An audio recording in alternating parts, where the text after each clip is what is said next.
Good evening, everyone. Welcome to Commodore Hendy Field at Mass Maritime Academy. It's a neutral site game, technically, but the Doors, the road team against the Wareham Gatemen. Glad you guys joined us tonight. Zach Sedenick alongside Matt Venezia and Destiny Sanchez. This is a big game in the West Division, Matt.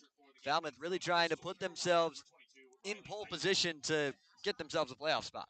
Yeah, it's good that you say that because while the Doors are trying to work themselves up in the middle of this division and even higher at this point in the season, you're now no longer in fourth place. It hasn't been this way since June 13th, really. And again, you only have 1 point of separation on Bourne, but you really want to signify your way into this postseason battle by, I would say, taking care of Wareham today. They're well below you down there in the standings at 24 points. Right now, 5-game advantage. You don't want to give the Gatemen any reason to think that they're still going to be dancing around by the end of July and into early August. And a good shot to do so tonight. This is game 5 between these two sides. The first one was back on opening night. Wareham got that one. The next 3, all Falmouth. Absolutely, and they've all been interesting efforts. A lot of runs scored across the two teams.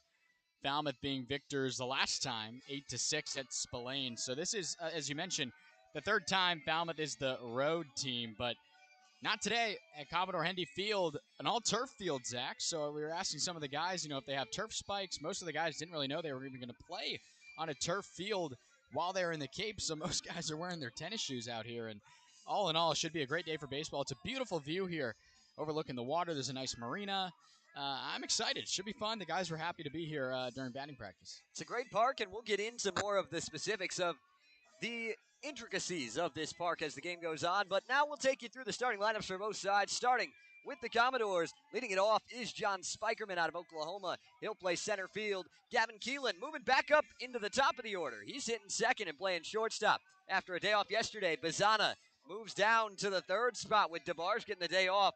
Bazana back at second base. Cade Snell staying in the cleanup spot as the DH. Tyler McGregor follows him back up to number 5 at first base. Luke Heyman back into the lineup at catcher, hitting 6th. Nate Humphreys hits 7th out in left. Kevin Brady moves up to the 8th spot after yesterday in the 9-hole. He's back at 3rd, and Tab Tracy once again in the 9 spot for the Doors, out in right field against Riley Eichhoff. Yeah, I like the lineup for Falmouth today. Obviously, Cade Snell's been the bat that really jumps off this page, reaching in every single game. He's been in the lineup for Falmouth. And as you mentioned, the good old days of having Gavin Keelan up at the top of the order. It's been a while since we've seen him up there. He's obviously been very consistent down there in the 7 or 8 spot. Good to see him jump up there. Let's see what he's capable of doing. And obviously, Kevin Brady, you got to have his glove in the lineup. That's what we saw yesterday. Let's see. He had a couple hard hit balls as well. Maybe he can find one through for his first hit. We'll see what he can do against Eichhoff. It's Braden Davis starting for the Doors, and they'll take on this lineup for Wareham. Leading it off is Bobby Bozier out in center. Garen Caulfield, the Arizona Wildcat and the Cape League All-Star, hits second, playing second. Tommy Splain in the 3 spot over at first base. Nick McLean finds himself in the cleanup spot. Out in right field, Grant Hussey follows him, hitting 5th, with Rene Lastras, the catcher, to follow in the 6th spot. Michael Brooks in the game at 3rd. First time we've seen him this summer. For Wareham, he'll hit 7th. Corey Morton is out in left in the 8th spot, and J.C. Cologne rounds things out for Ryan Smith's squad. Yeah, as you mentioned, Michael Brooks. Haven't seen him yet. Had a really good year this year over at Kansas. A .298 hitter at 59 hits. Led the team in runs.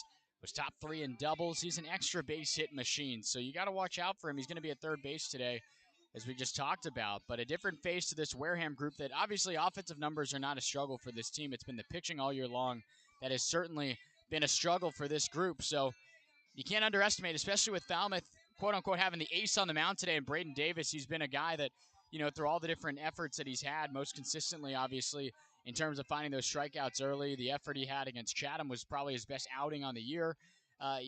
Every time he's on the mound, you always got a shot. And it's going to be a tough lineup for him today against this Wareham group. Wind starting to blow. A beautiful day for baseball at Mass Maritime Academy. Blue skies and 77 degrees here in Buzzards Bay. Umpiring crew for tonight's matchup. Behind the plate is Joe Gravina. James Fonseca down the first base line. Mike Lum down at third. We've got a fun one for you tonight. Hope you guys stay and enjoy it with the first pitch coming on the other side of the break. You are listening to Falmouth Commodores Baseball.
The Gatemen taking the field as we're about set to get underway from Commodore Hendy Field. Glad you joined us, Zach Sedenik, Matt Venezia, Destiny Sanchez.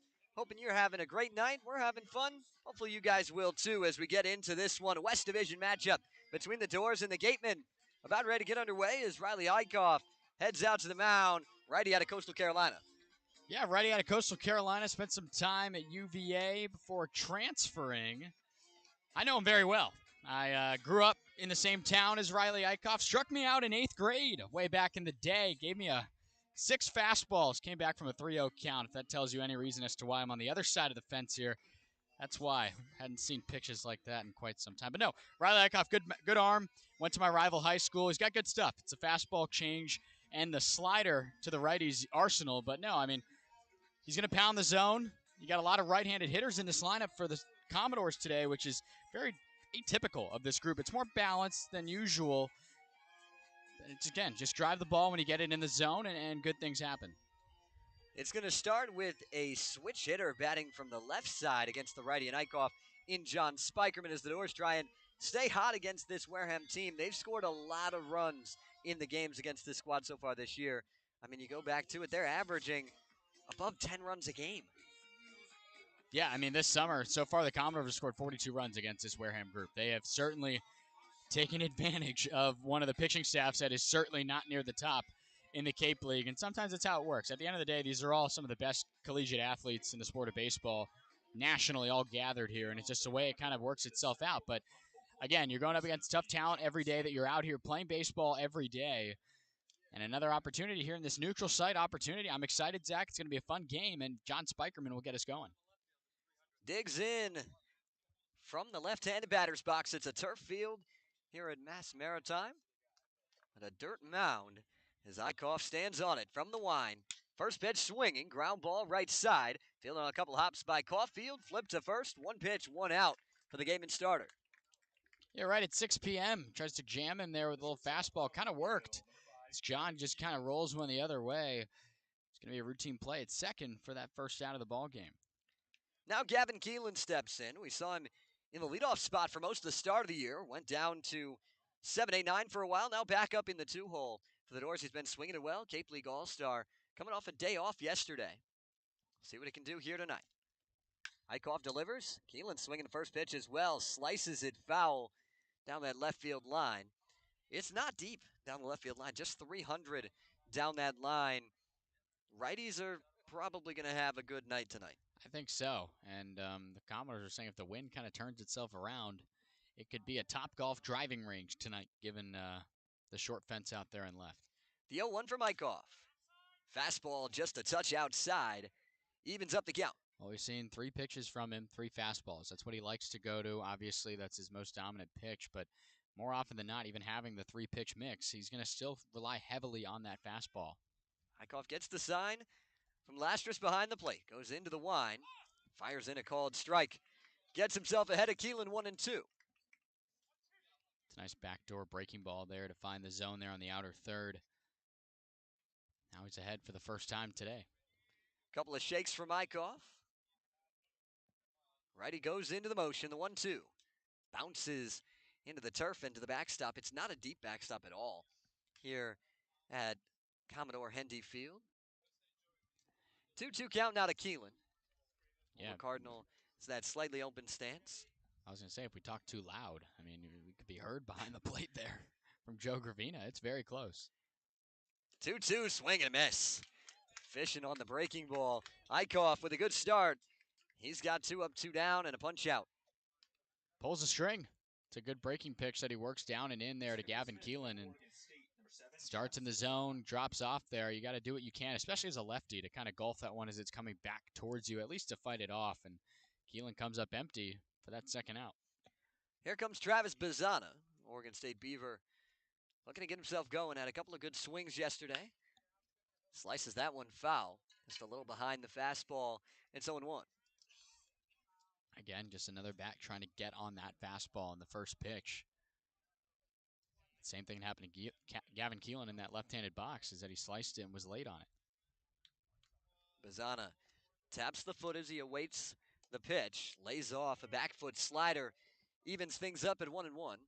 Falmouth, the road black jerseys, red number, and red Falmouth letters written across the chest with the white trim.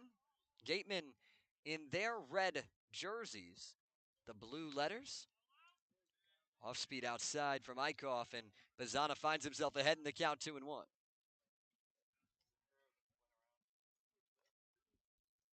Infield deep across the diamond with the exception of Brooks, who's playing even with the bag at third. Eichhoff gets the sign and goes into the delivery, the 2-1. Called strike, catches the outside corner on that fastball to even it up 2-2. Yeah, you got to work that pitch off the plate to these lefties. Able to just get it there on the outer third. Sets up a chance to maybe go to that slider again down. The break even from Eichhoff. Ground ball, leaping snag by Eichhoff. Underhand flip over to Splain to retire Bazana. And the Doors down in order in the top of the first. Braden Davis trying to match it on the mound when we come back. Scoreless from Commodore Hendy Field.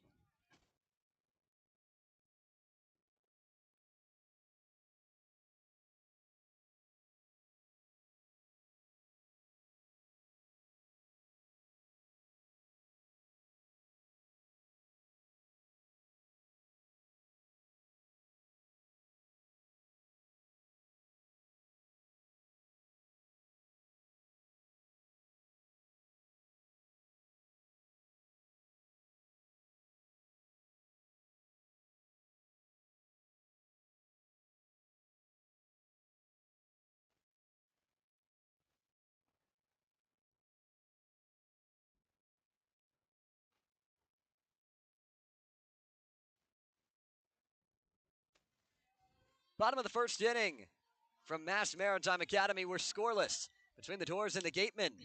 Braden Davis taking the mound, and with more on the Commodore starter, we're going to send to the third member of our team, Destiny Sanchez. Thanks, Zach. Braden Davis, the recent commit to Oklahoma, transferred from Sam Houston State. He's had an outstanding season so far with the Commodores with a 3.11 ERA on the season, 4 games played. He's very confident on the mound. The last outing he had was against Katuitt on Friday, where he pitched 6 innings, and I'm excited to see him tonight against the Gatemen. Thanks, Destiny. He was outstanding in that game and really was better than the final line showed. He gave up a 2-run homer in the 6th that made it 3 runs allowed, but before that, it was just 1 unearned run on his total. He's been really solid as arguably the best starter for the Doors over the last few weeks. I mean, when he was pitching in that game, that's before it kind of got out of whack. And that loss, big, ugly one to Katuitt. But again, every time he's on the mound, you know you got a shot. And honestly, as these starters have come in late, getting here to Falmouth, not that a ton have come recently, but I'm saying over the past, 2-3 weeks, the slew of, Jacob Smith, and now you got Braden Davis in the rotation, and we saw Ryan McCarroll. These arms are all really solid, and that shouldn't come as a surprise. But what I'm saying is, of those good arms, anytime Braden Davis is towing the rubber, you like your chances if you're in that Falmouth dugout. Bobby Bozer starts it off. First pitch, fastball low and away from Lou Gatemen, gets to the backstop against Bozer, the South Florida Bull in the leadoff spot for the Gatemen tonight.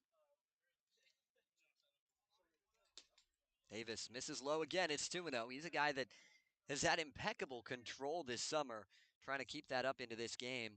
It's been his best attribute. Big reason why he's headed to the Big 12 for a short period of time in Oklahoma, and then the SEC after that, presumably, as Oklahoma makes the transition. 2-0 Right. missed low. He's fallen way behind, 3-0 to Bozer. 4 pitches, missed them all low, as another one gets to the backstop and a 4-pitch walk. Not the way you want to start. Obviously, a good amount of those were fastballs when you're behind 2-0, just trying to maybe find yourself, and then, you're down 3-0, you try to find the zone, but all of those were kind of yanked down a little bit. The mound here at Commodore Hendy Field seems to be pretty tall, and I wonder if Davis is having a little bit of trouble with his landing and his release point. He was kind of playing with it before this pitch to start off Garen Caulfield. He'll check over at first base, and McGregor, a nice sliding grab to keep that one from getting away.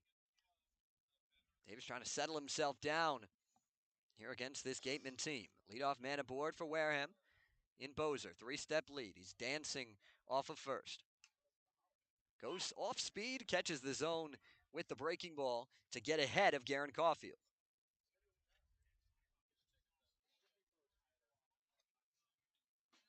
Davis rocks himself set on the rubber. Long look over to first. Now another quick look. 0-1 is hit high and pretty deep out to left. Humphreys with a long run towards the fence, leaping in foul territory, and he can't get to it. It's a foul ball, and it's 0-2. I can feel that tailwind right now, partner. It is certainly starting to breeze just a little bit out in that direction of left center. And as you mentioned, he got under it, but as the wind starts to blow, that baseball kept carrying and carrying. As you mentioned, it might be a party here with all these fly balls out into left. It's also really short out to left field. 300 down that left field spot, 295 down the line. Garen Caulfield with an 0-2 count. Davis delivers. Fastball high and outside. Caulfield able to lay off it. 1-2 the count to Caulfield. Cape League All-Star for the Gatemen. Had himself a good year. He's starting at second base for the West Division side. 1-2 hit hard into right field, a base hit. Bozer will hold up at second. They know about Tab Tracy's arm, but the first two have reached for Wareham, and the Doors in some trouble early. He just shoots one the other way. It's a good way to find a knock if you take it the other way on a line like that. And because it was hit so sharply, as you mentioned, obviously the arm of Tab Tracy in that equation as well. No reason for the South Florida Bull and Bobby Bozer to try to think about third. Anytime you get some guys out there for Tommy Splain, you know you're doing the job. This is the heart of the order you got to worry about. Tommy Splain has been outstanding this summer, a .424 average. Got himself into a couple of extra base hits as well with a pair of doubles. Bozer with a big lead, now heads back after a look from Davis. First pitch misses outside. The fastball, the check down, though, is successful. James Fonseca goes up with the right hand, saying that Splain was unable to hold up. It's 0-1. Yeah, since he's been here, this is game 13 for him only. I mean, he has just surged. 14 hits in 12 games. Up there on top of the average as well. 0-1, pop foul out of play. Back towards the football field behind us. A lot of these sporting complexes right next to each other here in Mass Maritime. Kind of gives you high school feel a little bit, you know, just having everyone around here and bouncing between activities. The 0-2 upstairs, and the second straight hitter works a 1-2 count.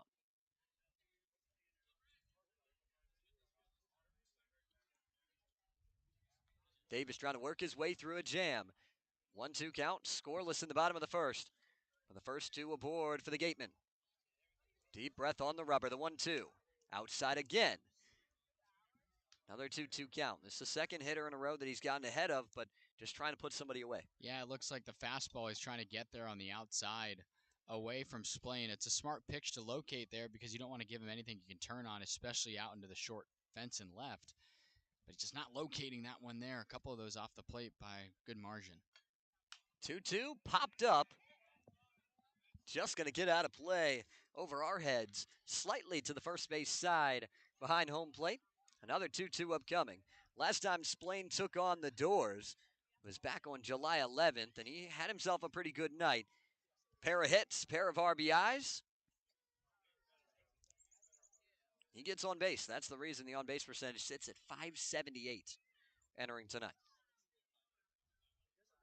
Another 2-2 is driven out to deep right center. Spikerman heading over towards it. Runner goes. Spikerman's throw skips in. Not in time. Kevin Brady couldn't get the tag on. Spikerman's not sure why. There was a bit of miscommunication out in center as well between Spikerman and Tracy. Both guys wanted it, and I think that caused that throw to go low. But with the turf, it just skipped all the way there. I thought he had a shot at him. Yeah, I mean, again, you talked about the miscommunication. Both guys were camping under it, and center fielder has priority should he call him off. Maybe Tab didn't hear it, I'm not quite sure, but that could have been a lot worse than the outcome. Here comes Nick McLean, takes a fastball upstairs. It's 1-0. Davis looking for a ground ball here, trying to double up McLean. Bozer's over at third, Caulfield's at first. McLean homered against the Doors back on the 11th. This time, drives it out to center. Spikerman makes the play, but it'll be deep enough to allow Bozer to come in to score. A sac fly for Nick McLean, and the Gatemen strike first. And Nick McLean, we talk about swinging first pitch fastball. He got one there and hit it as sharply as you can. Very productive out for the Gatemen, who jump on the board here right away. Here comes Grant Hussey to the plate. Pair of long balls for Hussey on the summer, including a grand slam earlier in the year. He leads this team in runs batted in. Comes up with one already in and one on the base paths. Takes a slider for a called strike. Start him off. It's 0-1. Caulfield had the single. He still stands at first base.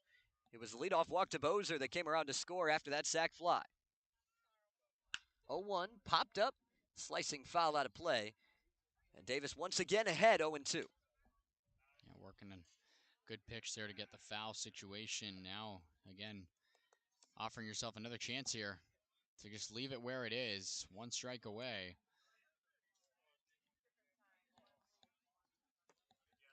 Working from the stretch, set at the belt. Couple looks over first base, the 0-2. Breaking ball tipped off of Luke Heyman. Hussey stays alive, another 0-2 upcoming. Not a bad pitch. You can certainly use that slider. But in an 0-2 count, to present one back over the plate like that, I'm not sure how many times you'll get that foul or even just a strike result against a bat like Grant Hussey. You kind of want that one down a little bit, I think. A purposeful ball maybe could be the better option here in this 0-2. Another 0-2 is the breaking ball. It's tipped into the glove of Luke Heyman for out number 3. Davis gets a punch out to retire the side, but Wareham strikes first on the sac fly from Nick McLean. 1-0 as we head to the second on the Commodores Radio Network.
An early deficit for Falmouth. Trying to get it back here in the top of the second. 4-5-6 to face Riley Eichhoff. That means Cade Snell leading it off. Yeah, again, right now, just your bat that's been so relied on recently, and Cade Snell. The big hit against Chatham, extending his base streak. He has just been as consistent as it gets there from the left side. First pitch swinging, and he'll continue that on base streak as he flips it in to right field for a base hit. 20 games that Cade Snell has played in a Falmouth uniform. He's been on in all 20 of them as he leads off the top of the second with a single. That's quite the stretch. Not many guys here can say they've done what Cade Snell has done. He continues to bolster that batting average up every single time he's out there. Snell entered today as a 357 hitter. He's probably going to be right up there near 360 by the time this game's over. Now Tyler McGregor steps in. First pitch swinging, high fly ball, deep left field. Morton goes back to the wall, and he makes the catch at the top of it. Snell retreats back to first. McGregor got that one up in the air, and it carried a long way, but Morton able to snag it. Yeah, I mean, the scouting report could not be more obvious that you know you're going to most likely get that first pitch fastball. You got to jump on it. McGregor just barely missed it here in a much smaller field than what these guys are typically used to playing in, the traditional Cape League fields. But still, I mean, again, like that'll work at this field the majority of the time, especially with the wind helping you. All 5 hitters have swung at the first pitch from Falmouth to this point. We'll see if Heyman makes it 6 as he steps in. Gets first pitch off speed, and he lays off it on a slider outside. But then they're still like kind of checking his swing a little bit. You know that they're on for that first pitch, looking for the heater and trying to drive it. And even better, you lay off of it. Now you could expect to see one behind in the count. 1-0 to Heyman. Florida Gator digging in from that right side. First right-handed hitter in this game for the Doors. Swings through a fastball. And just like that, it's 1-1. Heyman trying to get his bat going. 5 for 28 start to the summer. Had a good year at Florida, however. All the way to the College World Series finals for the Gators. Dropping in 3 games to LSU. 1-1. Is hit high and deep, out to left center. That one is not going to be caught at the wall. It's over the scoreboard. First long ball of the summer for Luke Heyman. And Falmouth gets the run just back. And just like that, it's 2-1 Doors. If only we had the track man at this neutral site, partner, because that ball was crushed. I mean, that ball's getting out of here in a lot of these Cape League fields, but especially here in the short fence that they have in left center. No doubter. Bat flip from Luke Heyman, got the belt high pitch on a 1-1 count, swinging for it. You got to win those 1-1 counts, and it was very obvious that Luke Heyman won that one right there, and the Doors take the lead. Now Nate Humphreys steps in. He's had himself a good couple of games in a row. Takes the fastball upstairs. He had a home run in the 9th inning against Chatham 2 days ago. Then yesterday, 2 RBI double in the win over Harwich back in the 2nd inning of that one. Fastball called strike at the knees. Makes it 1-1. Top 2, 2-1, Falmouth in front. Eichhoff trying to bounce back after giving up the long ball. The Doors trying to take advantage of that momentum. Gatemen righty, lifts the leg. 1-1, stays low, and Humphreys works himself ahead in the count. Heyman picking up his first 2 RBIs on the summer as well with that swing right there. A bat we've been seeing take really good cuts. Gets rewarded on that one we saw in the previous at-bat, Zach. 2-1. Breaking ball is roped foul. Humphreys out in front of it, but a 2-2 count now awaits him. Dallas Baptist Patriot had himself a good year at DBU. Now trying to continue that into the summer as he steadily increased that average seemingly every time he's played as of late after a slow start. Hunches over in that left-handed batter's box. That bat almost parallel with the ground as he waves it over the left shoulder. The 2-2. Strike 3 called. Takes on the outside edge and goes back to the dugout looking. Second strikeout for Riley Eichhoff, and out number 2 here in the top of the 2nd. Gets a back door there. Slider able to get the outer third. That works. Just away from the lefty there. Keep that breaking stuff away and just barely get a piece of the zone there. That's how you got to attack all these lefties for Falmouth, and that's the first strikeout. Here comes Kevin Brady. First pitch swinging, fouls back the fastball. It's 0-1. Brady making his Commodores debut yesterday at third. 0 for 3 at the plate. Made a really nice play out in the field, though, to take away extra bases from Kevin Karstatter on that Harwich team, and maybe even save a run in that game for Jacob Smith. Takes low and outside on the slider. Talked to Kevin earlier, and he mentioned that just felt good to get a game in him and get back out there. Now he's really trying to ramp it up as we get through. Sometimes it takes those firsts when you're taking on different competition to get yourself comfortable and get adjusted, and we'll see what he does here. 1-1 slider, catches the zone at the knees for a called strike. Pushes it to 1-2. Brady trying to extend the inning for Tab Tracy. It's in the on-deck circle. Eichhoff gets the sign from Lastris behind the dish. Goes into the wine. The 1-2, wave and a miss. Punches out Brady with the fastball. Back-to-back strikeouts to end the inning, but Luke Heyman plays long ball. Doors in front. 2-1, head to the bottom of the second.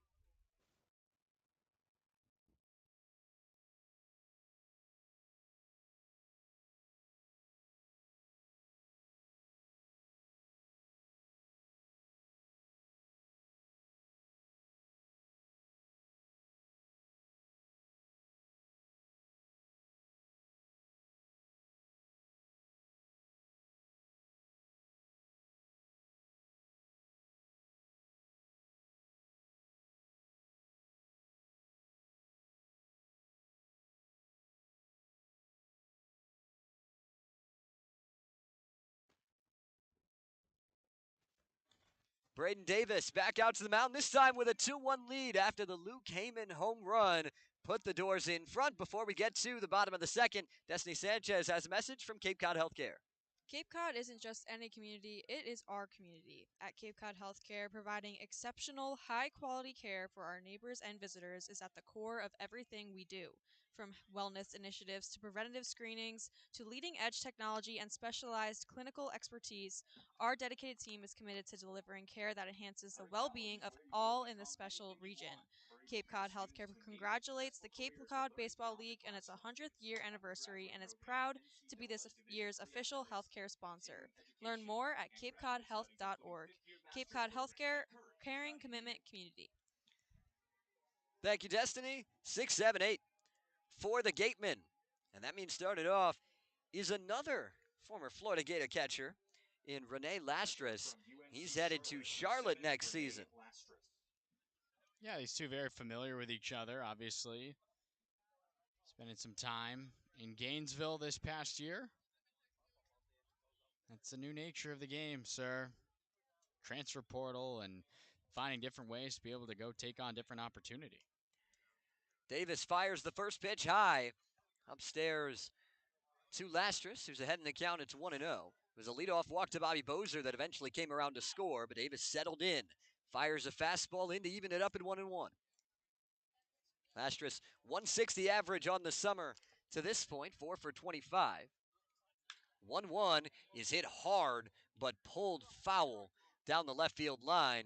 He was looking for the cars, and behind that, the marina out there and left. Yeah, that ball was pulled, and when it starts getting that side spin, when you hook it like that, when the wind rides with it, that ball will continue to go a long way.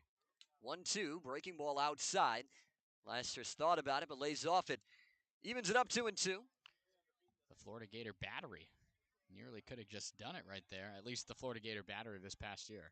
Big swing and a miss. Goes off speed. Lastris chases it down in the turf.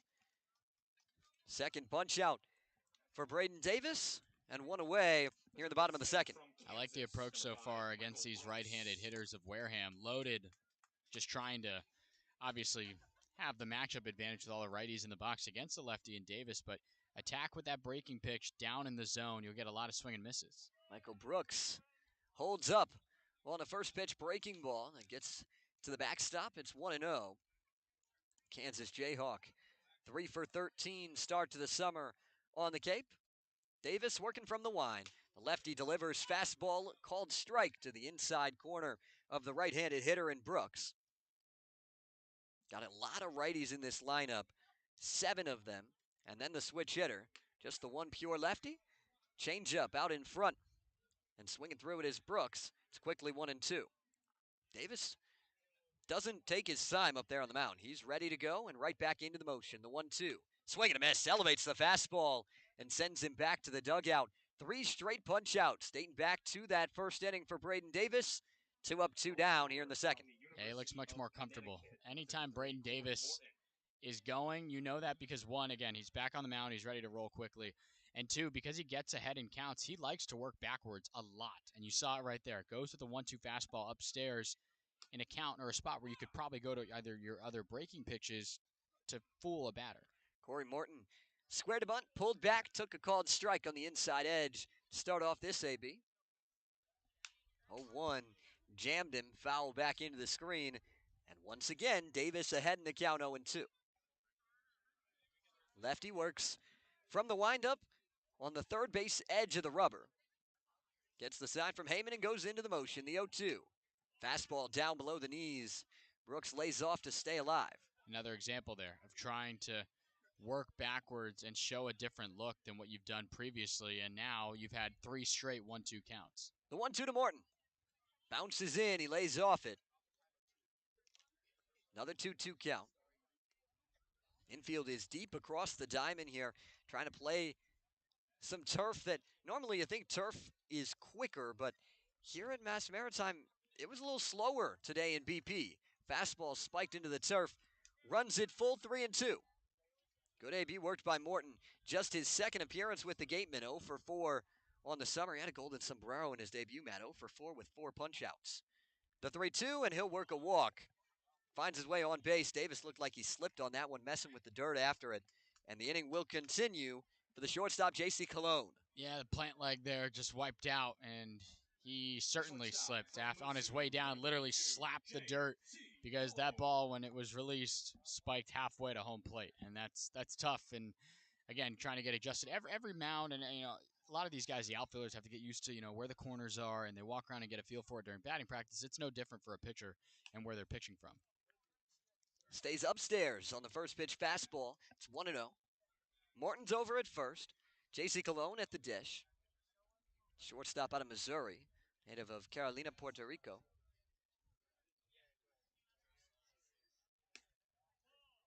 1-0 fastball just misses outside. Davis thought he had that one, but couldn't catch the corner. It's 2-0. Luke Heyman did too. He's on his front knee there trying to throw it back and paused when he didn't hear that Joe Gravina didn't give him the call. Davis with a look over to first. Fastball upstairs. Once again, just kind of slipped out of the hand of Davis. Trying to find that release point again. It's 3-0 to Cologne. Top of the order waiting on deck.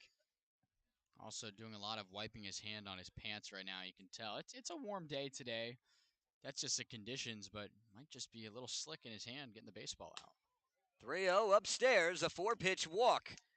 And there's 2 aboard with 2 away, and Bobby Bozer stepping up. Well, we're seeing an element of Braden Davis that we typically don't usually see all that much.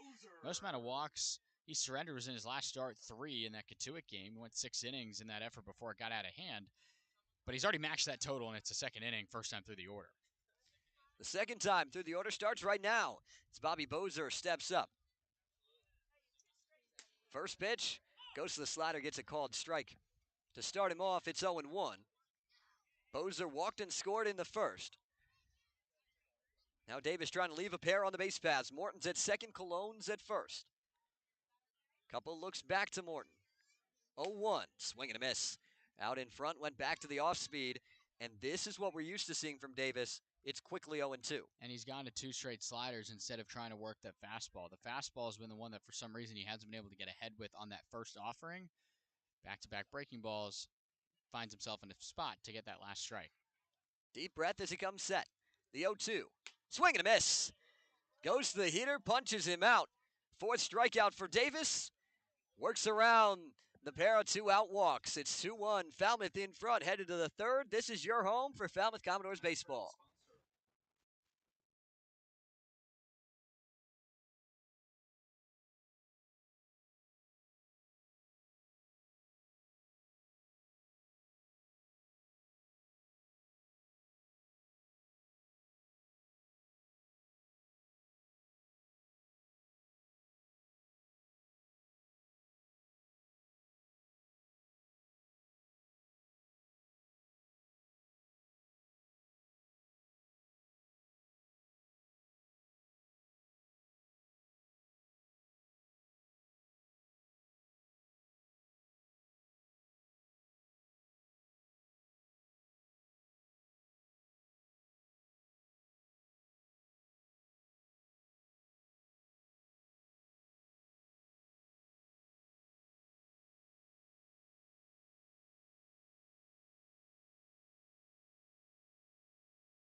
Tap Tracy leads it off for the Doors in the top of the third, a 2-1 lead thanks to the 2-run long ball from Luke Heyman.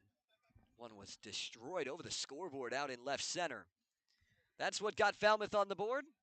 They're looking to add on here against Riley Eichhoff. Tracy gets one down, third base line. It takes a tough bounce and hops foul. Looked like it had a chance to be an infield single for Tracy, but instead he'll have to jog all the way back to home plate and find himself in an 0-1 count. Zach Tabbs had himself a really good stretch of games. Didn't play yesterday. Went hitless at Chatham, but then the game before that had a 2-hit effort in that tough loss against Hyannis. But his glove has been there every single game that he's shown up. One of those hits against Hyannis was a bunt single. Definitely has the speed from that left side. Brooks now in just a little bit in front of the bag at third base. Still on the brown-colored turf. Not yet to the green-colored turf on the infield, but breaking ball just misses the zone. Pops off the glove of Lastris. It's 1-1 to Tracy. Texas A&M Aggie 274 average on the summer.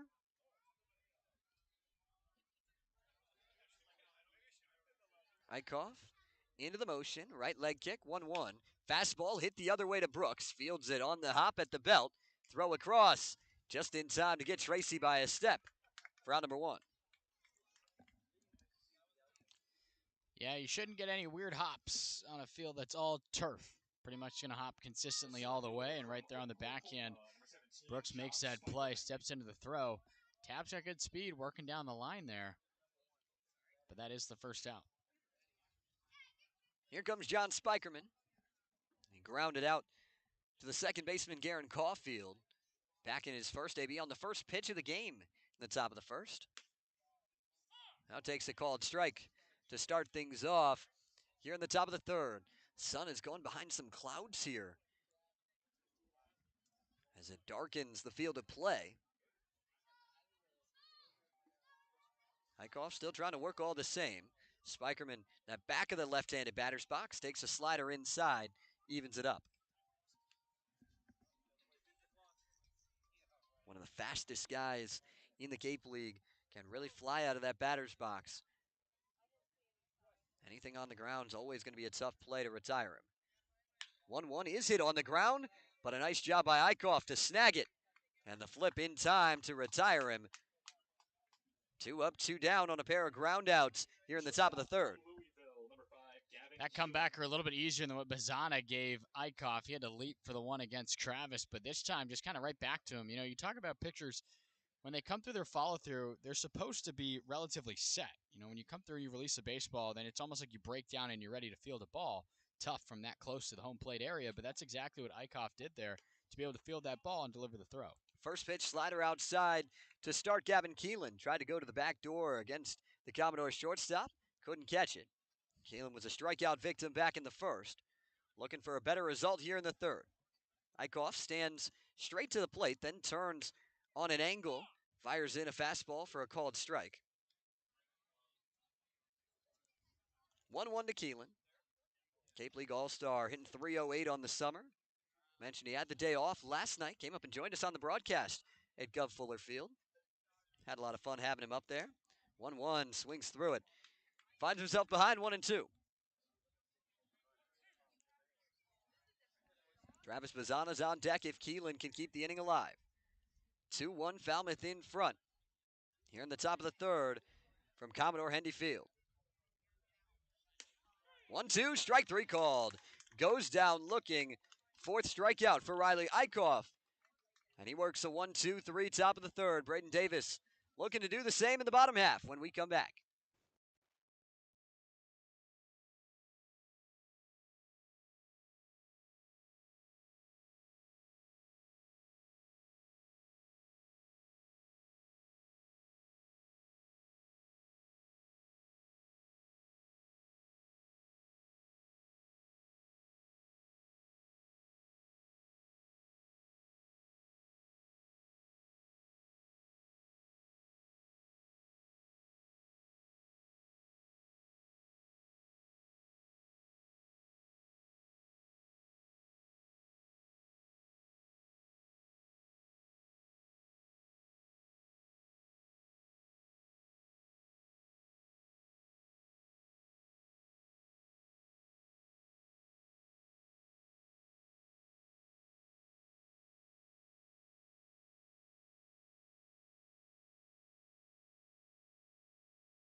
2, 3, 4 in the Gatemen order to face Braden Davis, holding a 1-run advantage here in the bottom of the third. First time these two teams have met at this neutral site park at Maritime. First pitch breaking ball bounces off of home plate and halfway up the backstop here at Commodore Hendy. That tells you what turf does. It's like a trampoline. 1-0 to Caulfield upstairs, and Davis falling behind another hitter. It's 2-0. Not a ratio we normally see from Davis. 44 pitches so far, 23 strikes, 21 balls. The 2-0 is ball number 22, and it's ball number 3 in this count to Caulfield. Had himself a single in the last AB. He's got to feel good about his position right now. 3-0 called strike. Fastball catches the outer third at the letters, and it's 3-1. Caulfield takes a second to collect himself. Davis already back on the mound, set and ready to go. The 3-1. Spikes it in.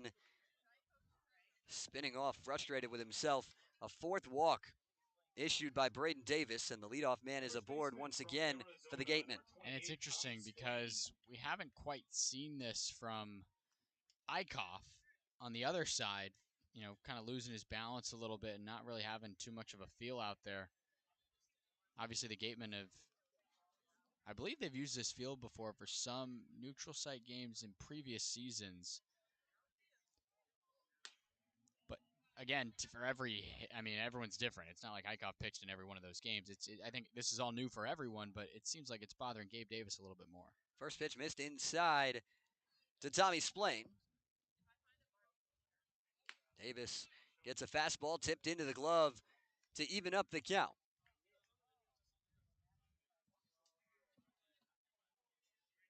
Long look in from Davis. Gets the sign from Heyman. Splain looming in that right-handed batter's box. Look over to first, the 1-1. Line drive, right field. Tracy has a beat on it. Makes the play. Good swing from Splain, but caught out in right field for out number 1. A couple of pretty good swings from Tommy Splain to begin this ball game. Had that interesting situation there with Tab Tracy and John Spikerman in that first at-bat, where Spike had to almost crash into Tab to make that play, but that one a much better swing out the other way, but right at the right fielder for the Commodores and Tab Tracy for out number 1. First pitch off speed upstairs to Nick McLean. Switch hitting outfielder out of Arizona State. Had himself a sac fly in the first. Now up with 1 on and 1 away. And he's got an Arizona Wildcatting, Garen Caulfield, over at first base. 1-0, fastball outside, and McLean ahead 2-0. Wonder how close of buddies those two are, given the history of the Territorial Cup. Oldest rivalry in college sports, fun fact. Deep breath from Davis. One look over. Delivers fastball, catches the inside corner at the knees to make it 2-1. Nick McLean, 4 long balls on the summer, leads the Gatemen in that category. 291 average to this point in the summer. The 2-1. Outside, Heyman jumps out of the stance. Keep that one from getting to the backstop. It's a hitter's count 3-1.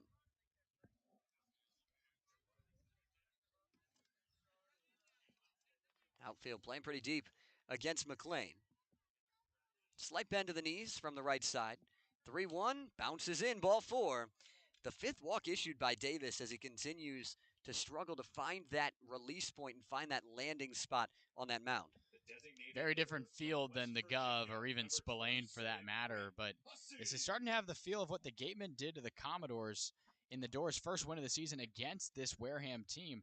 They walked Falmouth 11 times, so you already have 5 now, and it's only 2 1/3 of the way through. You got to sort of figure it out.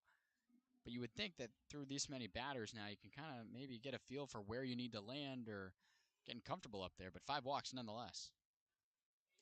Misses low. It gets away from Heyman. Both runners will move up. Just like that, not only is the tying run in scoring position, the go-ahead run is in scoring position for the Gatemen with 1 away.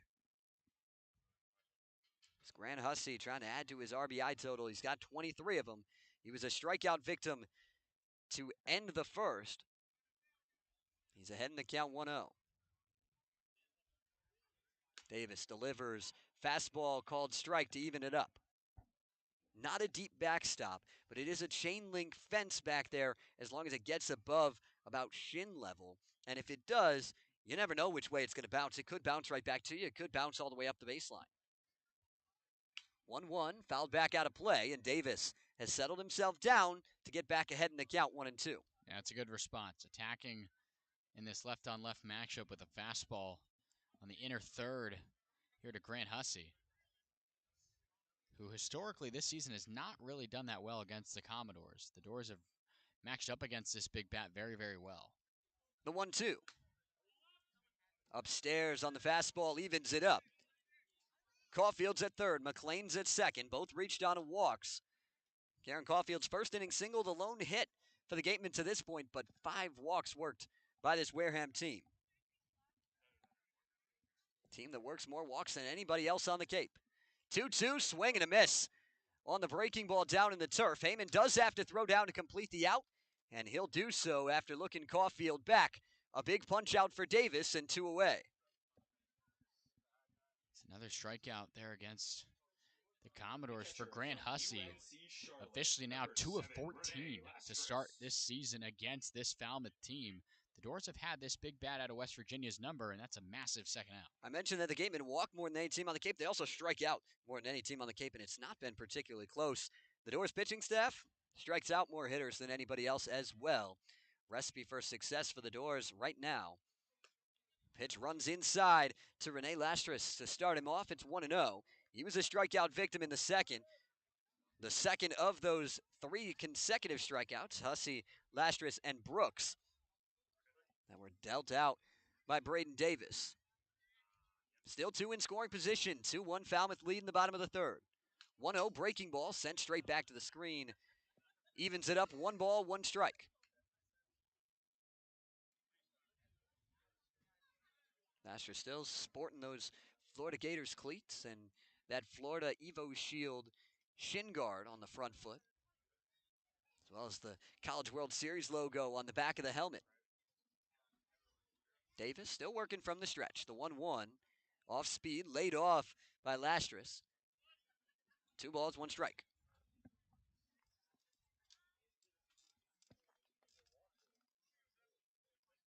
Leaning in and getting the sign from Heyman behind the plate. McLean with a walking lead off the second. Caulfield the same at third. The 2-1. Spiked in. It hits the home plate umpire, Joe Gravina. Unfortunate for the Doors that it did because it keeps it from getting to the backstop. It's 3-1 to Lastris. First base is open. But you really don't want to load the bases on what would be a 6th walk already. Yeah, and right there, Heyman, because the ball doesn't die as much like it would in normal dirt when you spike it like that, it jumps like a trampoline in this turf. To block that ball, he almost jumped up in the crouch instead of going down and blocking. 3-1 high and outside. That's ball 4, and the bases are loaded for Michael Brooks. Yeah, Mike Landry is near the end of the rail here, walking back towards the dugout. Can't imagine that you would make some sort of move now, but there could be at least worth a conversation here because that's another walk that has not been particularly close. Brings up Michael Brooks. Bases loaded. The bottom of the third inning. 2-1 Falmouth in front. Brooks was a strikeout victim back in his first AB. Takes a called strike to start off this one on that inside edge. Got to keep in mind, too, that backstop, as you mentioned, Zach, is unpredictable as it is. It's not very deep, so you still have to be wary if you're standing there and Garen Caulfield at third.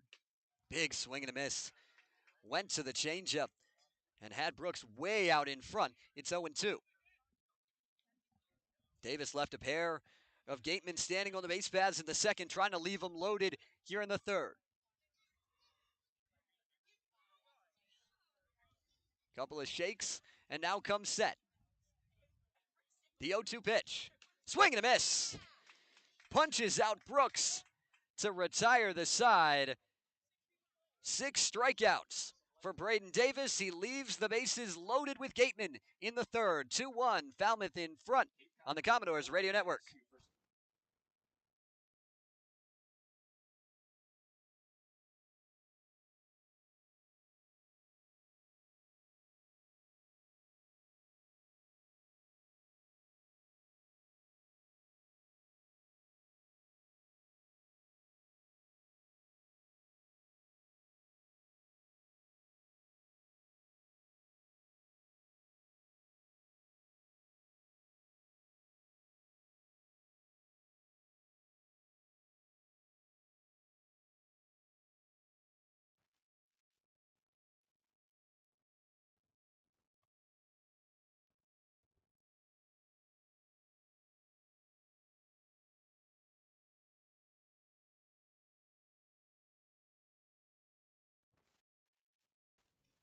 We're headed to the fourth, and Mass Maritime Academy. Falmouth in front 2-1 on the Gatemen as Braden Davis with a big strikeout to strand the bases loaded in the bottom of the third. That's the story here, but there's 4 other games going on around the Cape tonight. Destiny Sanchez has your updates on those. Thanks, Zach. The Harwich Mariners lead the Katuitt Kettleers 7-2 in the top of the 7th. The Bourne Braves are ahead of the Brewster Whitecaps 5-1 in the bottom of the 2nd. The Orleans Firebirds lead the Hyannis Harborhawks 2-0 in the bottom of the 1st. And the YD Red Sox and the Chatham Anglers are in pregame. Thank you, Destiny. Katuitt had a chance to clinch a playoff spot tonight, and they still do have that chance, and they could be helped out by Falmouth. The win here should do it in terms of Katuitt locking up a spot in the playoffs. Got to take care of business, and against a team like the Gatemen that have really struggled. Just one win in the team's last 9. It's been a really tough month of July. Just 3-12 this month after being in second place at one point earlier this year in the West Division. I know it's a 44-game season, but this has been a tough turnaround for this Gatemen group. Standing at 11-19-2 entering tonight. Falmouth at 16-15-2. Called strike, first pitch slider to start off Travis Bazzana. Falmouth trying to get to 2 games above 500 for the first time all year. Eichhoff works himself into his windup. The 0-1 to Bazzana. Another breaking ball, another called strike. It's quickly 0-2. 4 strikeouts for Eichhoff through the first 3 innings. Just the 2 hits given up in the second. The single by Snell and the home run from Heyman. Those are the only Commodores that have reached to this point. Bazzana angles that bat on that downward angle from the left-handed batter's box. The 0-2. Fastball outside, just a touch, not by much, but good disciplined take by Bazzana, and it's 1-2.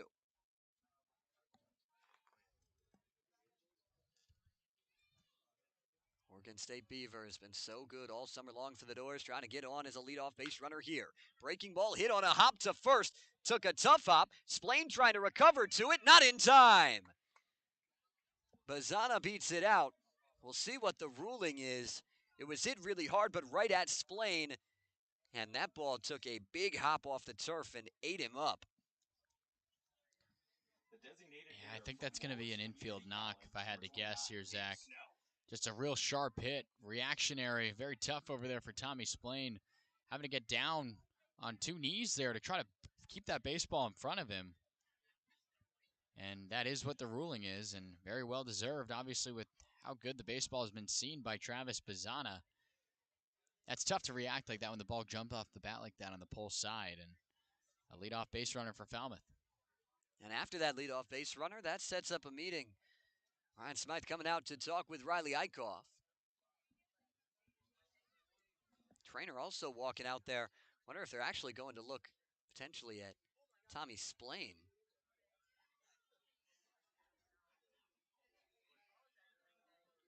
Maybe they're looking at the dirt. Yeah, I see Eichhoff pointing. They're pointing now at the mound. I'm not quite sure. I think this conversation with the trainer could have to do with Riley here. And it's also been a very similar situation with the mound troubles that we saw with Braden Davis. Those guys are not getting consistent landing spots with such a steep mound out there. And I followed the baseball off the contact from Bazzana. I'm not quite sure if maybe Eichhoff slipped getting over to cover first base. Maybe that's what the conversation's about, because he didn't motion for either, the manager or even the trainer to come out and have that conversation. I think that's just a precautionary checkup. But absolutely, it seems to be bothering both guys now. Bazzana dancing at first. Cade Snell takes a fastball in to start it off. He had a single back in the second. That set up himself as one of the 2 runs to come across for Falmouth on the Luke Heyman homer. 1-0 to Snell. Got his average up above 360 now on the summer. Breaking ball. Eichhoff slips and goes down. Joe Gravina calls time, and he'll immediately head out to the mound. And I think that one got Eichhoff. I think he's grabbing himself here, and that's the worry. The trainer headed right back out. Joe Gravina now inspecting the mound.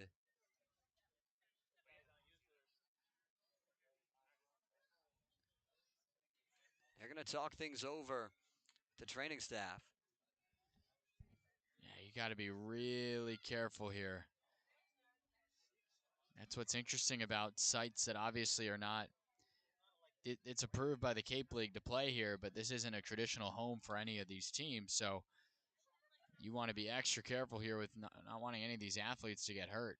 Renee Lash just trying to fill in that hole on the mound. He's brushing dirt into it back and forth. They're looking at the left leg, Riley Eichhoff. And with that, we'll step aside, get you all the info on the other side of the break. 2-1, Falmouth in front in the fourth.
Riley Eichhoff will remain in the game. They added some more dirt and raked up the pitcher's mound.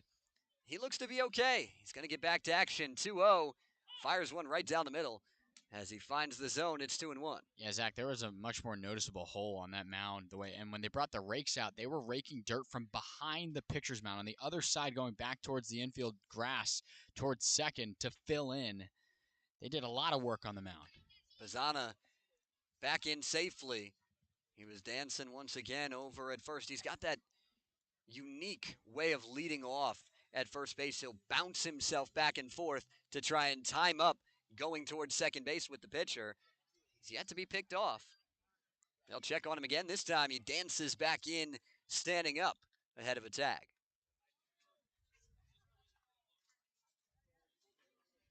Cade Snell still ahead in the count, 2-1.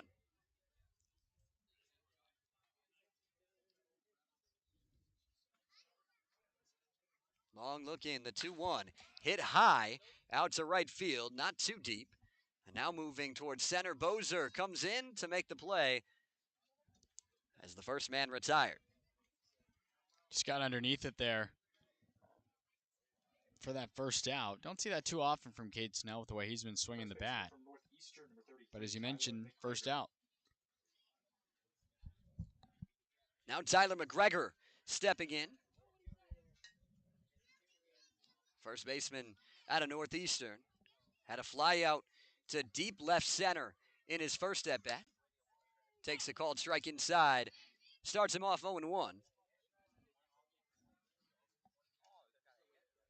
Bazzana down at first. McGregor at the plate. 2-1. Falmouth in front in the top of the fourth.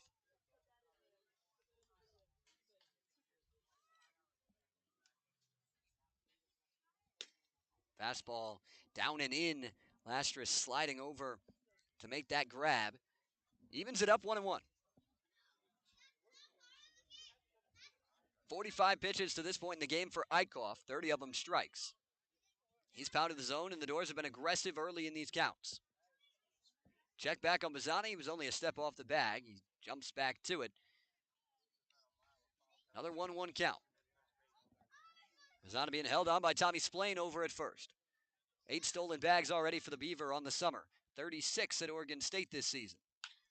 McGregor skies one high down the left field line. Long run for Brooks. He's looking to make the play, and he does. Just in the cutout. Down the left field line in foul territory. A long run for the third baseman to retire McGregor for out number 2. That's an over-the-shoulder catch and foul ground there. It's pretty open here in this neutral site, and you have Rene Lastris yelling, "You got room, you got room."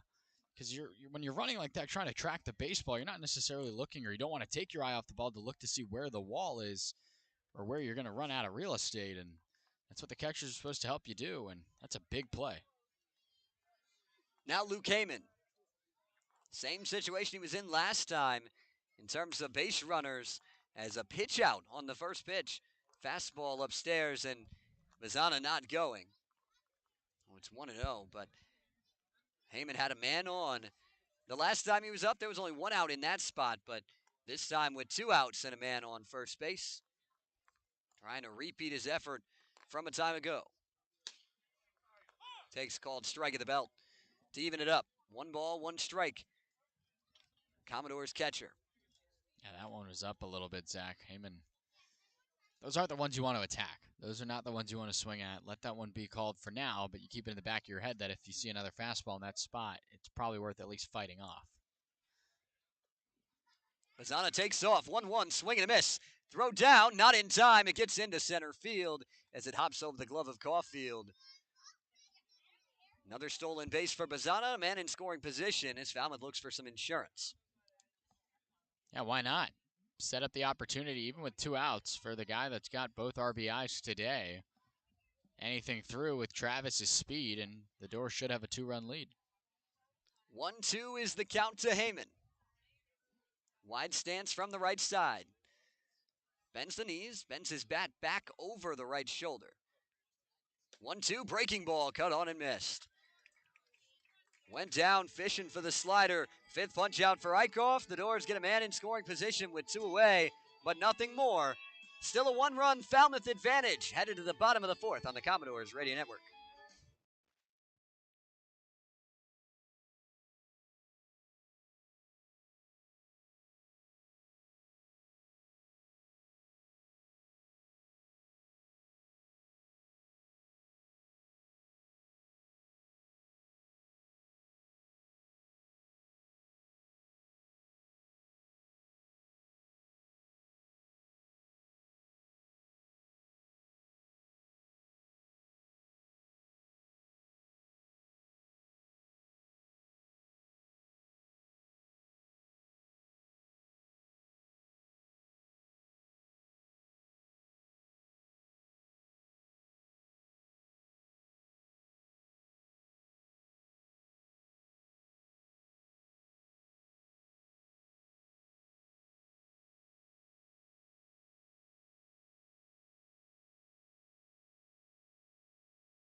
Braden Davis back out for a fourth inning of work, protecting a one-run Falmouth lead as he'll face 8-9-1 in the Wareham order. That means leading it off is Corey Morton. Swings through the first pitch. It's 0-1. Morton worked back from down 0-2 in the count to work himself a walk with 2 outs back in the second. Now getting his second crack at Davis and takes the changeup low to even it up. We saw the rake being brought out again by the grounds crew here, trying to. Fastball just low, makes it 2-1. Trying to get the mound kind of the way Eichhoff had it there at the end of the inning for Braden Davis, who also, more often than not, had more issues with it than Eichhoff. High pop foul out of play on the 2-1, evens things up. At Connecticut this season, 286 average for Morton. 27 extra base hits, including 10 long balls. The 2-2, chop foul, stays alive.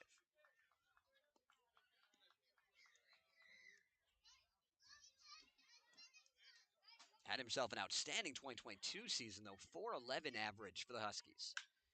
Ropes this one to deep right center. Spikerman and Tracy both converging, and Spikerman runs it down on the track for out number 1. Morton got a lot of that baseball. Took the fastball the other way. That's what you want to do. You want to drive it into that right center field gap from that right-handed batter's box. And again, all that speed, and John Spikerman, he makes it look easy. He got there in plenty of time. But that one was a gapper, and that's just a real good play. Here comes J.C. Cologne.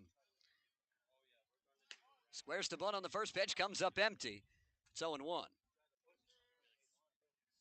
191 average on the summer for Cologne. He worked a walk on 4 pitches back in that second inning. 247 hitter this year at Missouri out in the SEC. Jumps out of the way of a fastball down and in. Even it up, 1 ball and 1 strike now to the Gatemen shortstop.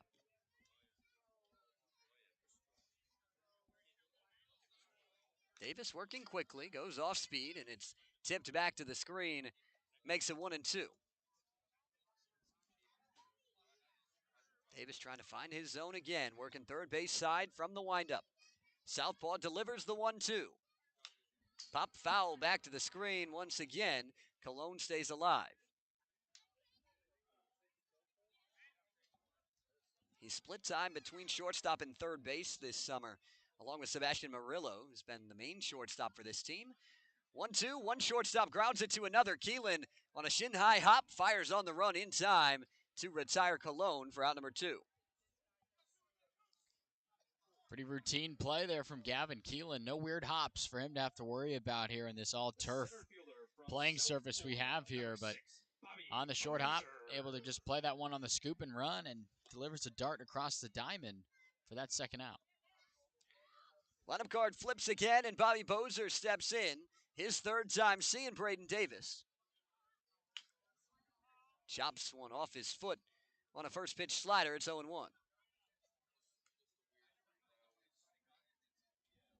Bozer walked in the first, struck out in the second. Still looking to put a ball in play. Garen Caulfield's single back in that first inning was the lone hit to this point in the game for Wareham. But 6 walks worked. Big cut on a fastball. Comes up empty, and Davis ahead 0-2 again. Trying to work his first 1-2-3 inning of the game. The 0-2 pitch. Swing and a miss. Dispatches of Bozer on 3 pitches and saunters back to the dugout. 4 innings pitched from Braden Davis. Falmouth in front, 2-1, headed to the 5th.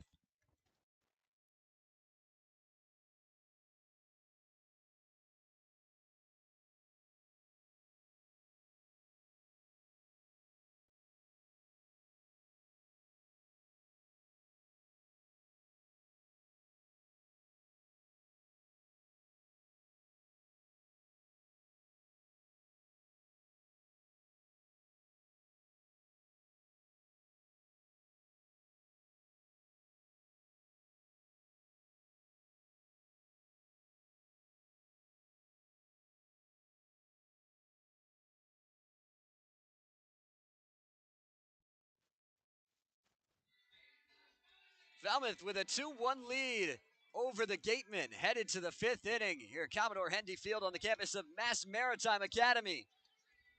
There's a game tonight for the Doors, then tomorrow at home, and then the All-Star game on Saturday in Harwich. And Destiny Sanchez has more on the festivities. Thanks, Zach. The Cape League All-Star Game is coming to White House Field in Harwich on July 22nd. Gates will open at 1:30 p.m., a home run derby will begin at 4 p.m., and first pitch is scheduled for 6 p.m. Tickets are $10 each with free admission for children 12 and younger. Tickets are now available online at capecodbaseball.org or will be available at the gate on July 22nd. Buy yours today and come watch the top players from across the league all on the same field this Saturday. Thank you, Destiny. Excited to get out there to Harwich and see some of these guys on both sides competing in this one. One of those guys is due up towards the top of the lineup if a couple of men can get on base. Gavin Keelan would be 5th up to hit this inning for Falmouth against Riley Eichhoff, who's back out for a 5th inning of work, Matt. He's really settled down after giving up the 2-run homer. Fires in a slider for a called strike to start off Nate Humphreys. Yeah, he's worked himself well. Aside from the issues with the mound last inning, I've been impressed with his ability to get ahead with that fastball. The 0-1. Breaking ball low and outside, and a ball and a strike now to Humphreys. Been a big RBI guy for this Falmouth team, 12 of them on the summer for the DBU Patriot. The shot to clear on the mound, delivers 2-1. Gets a big swing from Humphreys, but he comes up empty. Now down in the count 1-2. Yeah, this is the 3rd start in a row for Nate. Haven't seen that from him yet, making this many appearances in a row, and it's because he's had extra base hits in back-to-back games. He's really starting to find himself a little bit. Eichhoff from the wind. The 1-2 is hit hard out into right. Running over and not going to get to it is Bozer in center. Humphreys finds himself a leadoff single.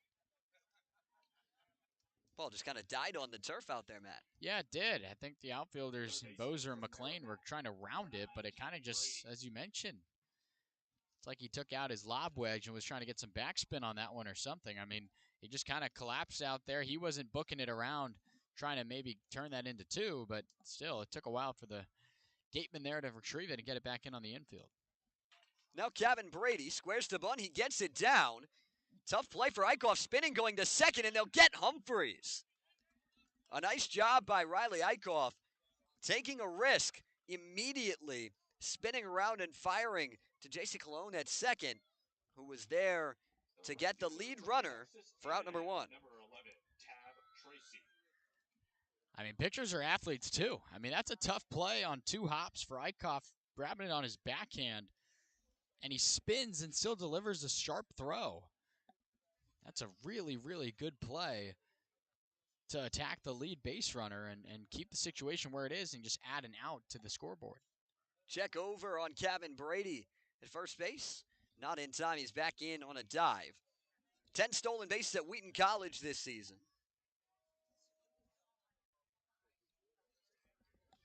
This is his first time on the base paths for the Doors in his 2nd appearance with Falmouth. Tracy hits one on the ground. Diving stop by Splain. He'll throw to second. They'll get the lead runner again. Once again, no relay. Back-to-back fielder's choice. 2 away. Yeah, Tommy Splain coming up there a little bit, grabbing his knee as well. I'm not sure if he locked up a little bit on the turf, but nonetheless, seeing the leather flashed a little bit here by this Gateman group defensively. Now here comes John Spikerman. Couple of ground ball outs for the switch-hitting outfielder in his first 2 ABs against Eichhoff. Hoping to win the battle here in his 3rd crack at him. Takes called strike, fastball inside edge. Starts him off. Beautiful night in Buzzards Bay. Clouds painted across the blue sky as the sun starts to set beyond left field. The 0-1. Slider in the back door catches the corner for a called strike. Spikerman disagrees as he takes a quick walk out of the batter's box. Now steps back in for the 0-2. I mean, that pitch there looked to be on the outer third. Off-speed pitch. That's not one that you're willingly trying to swing for or look for. It's just kind of tough to have to now have an 0-2 on pitches that or not really where you want to swing at him. The 0-2 does get low and in. Lastris does a nice job to snag it before it gets to the turf and keep Tracy at first base. It's a 1-2 count now.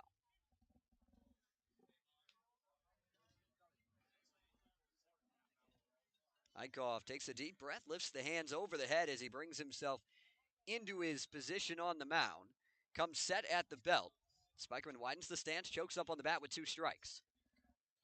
Long hold, right leg kick, 1-2, fastball upstairs. Lastris jumping out of the stance to keep it in front. Now 2 balls, 2 strikes to Spikerman. Fastball up and away from Riley Eichhoff. A good leave by John. But now what do you go with here? He's like to utilize that slider. Could that be the call here? To try to retire Spike. Check over to first. There's a pinch hitter in the on-deck circle, Walker Yannick, getting ready to go. We'll see if he gets a chance in this inning. He would replace Gavin Keelan.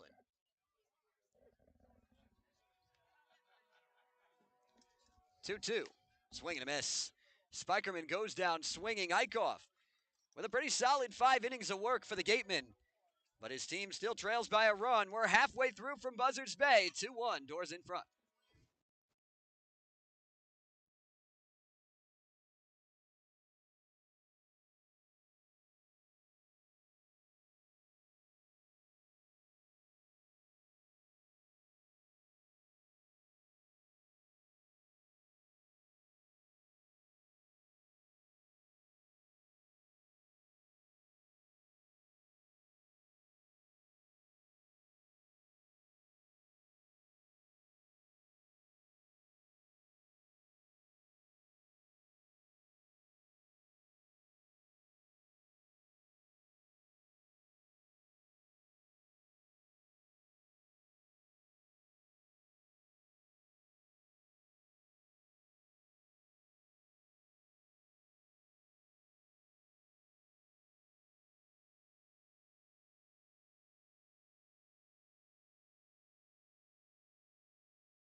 We head to the bottom of the 5th. Braden Davis's day is done for the Doors. He went 4 innings, giving up 1 run on 1 hit, 6 walks, but 7 strikeouts, and he leaves with a lead as Cody Del Vecchio comes out of the bullpen. UCLA Bruin enters to face a couple of Pac-12 guys.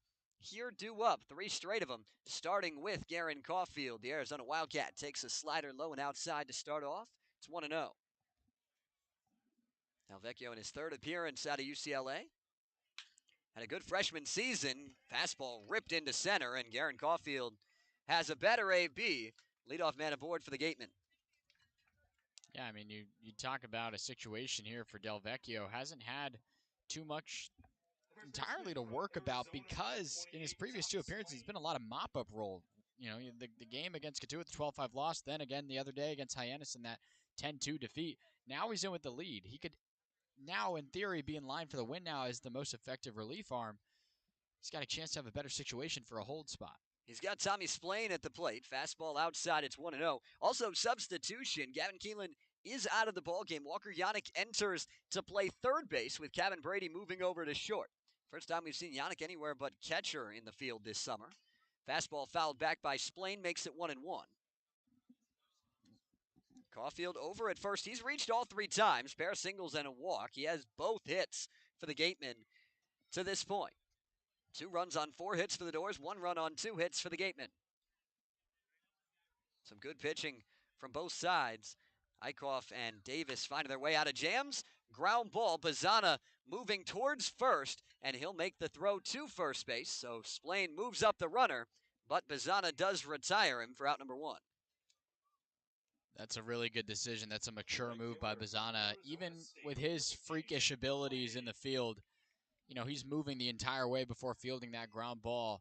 He thought about it and wanted to flip his hips around the other way and deliver a dart back to Kevin Brady to get the lead runner at second, but that was the right move there to get the guy at the plate for the first out. Now Nick McLean steps up. Del Vecchio fires a fastball by him for strike 1. Caulfield does move pretty well, but good arms in the outfield for the Doors, all around the outfield.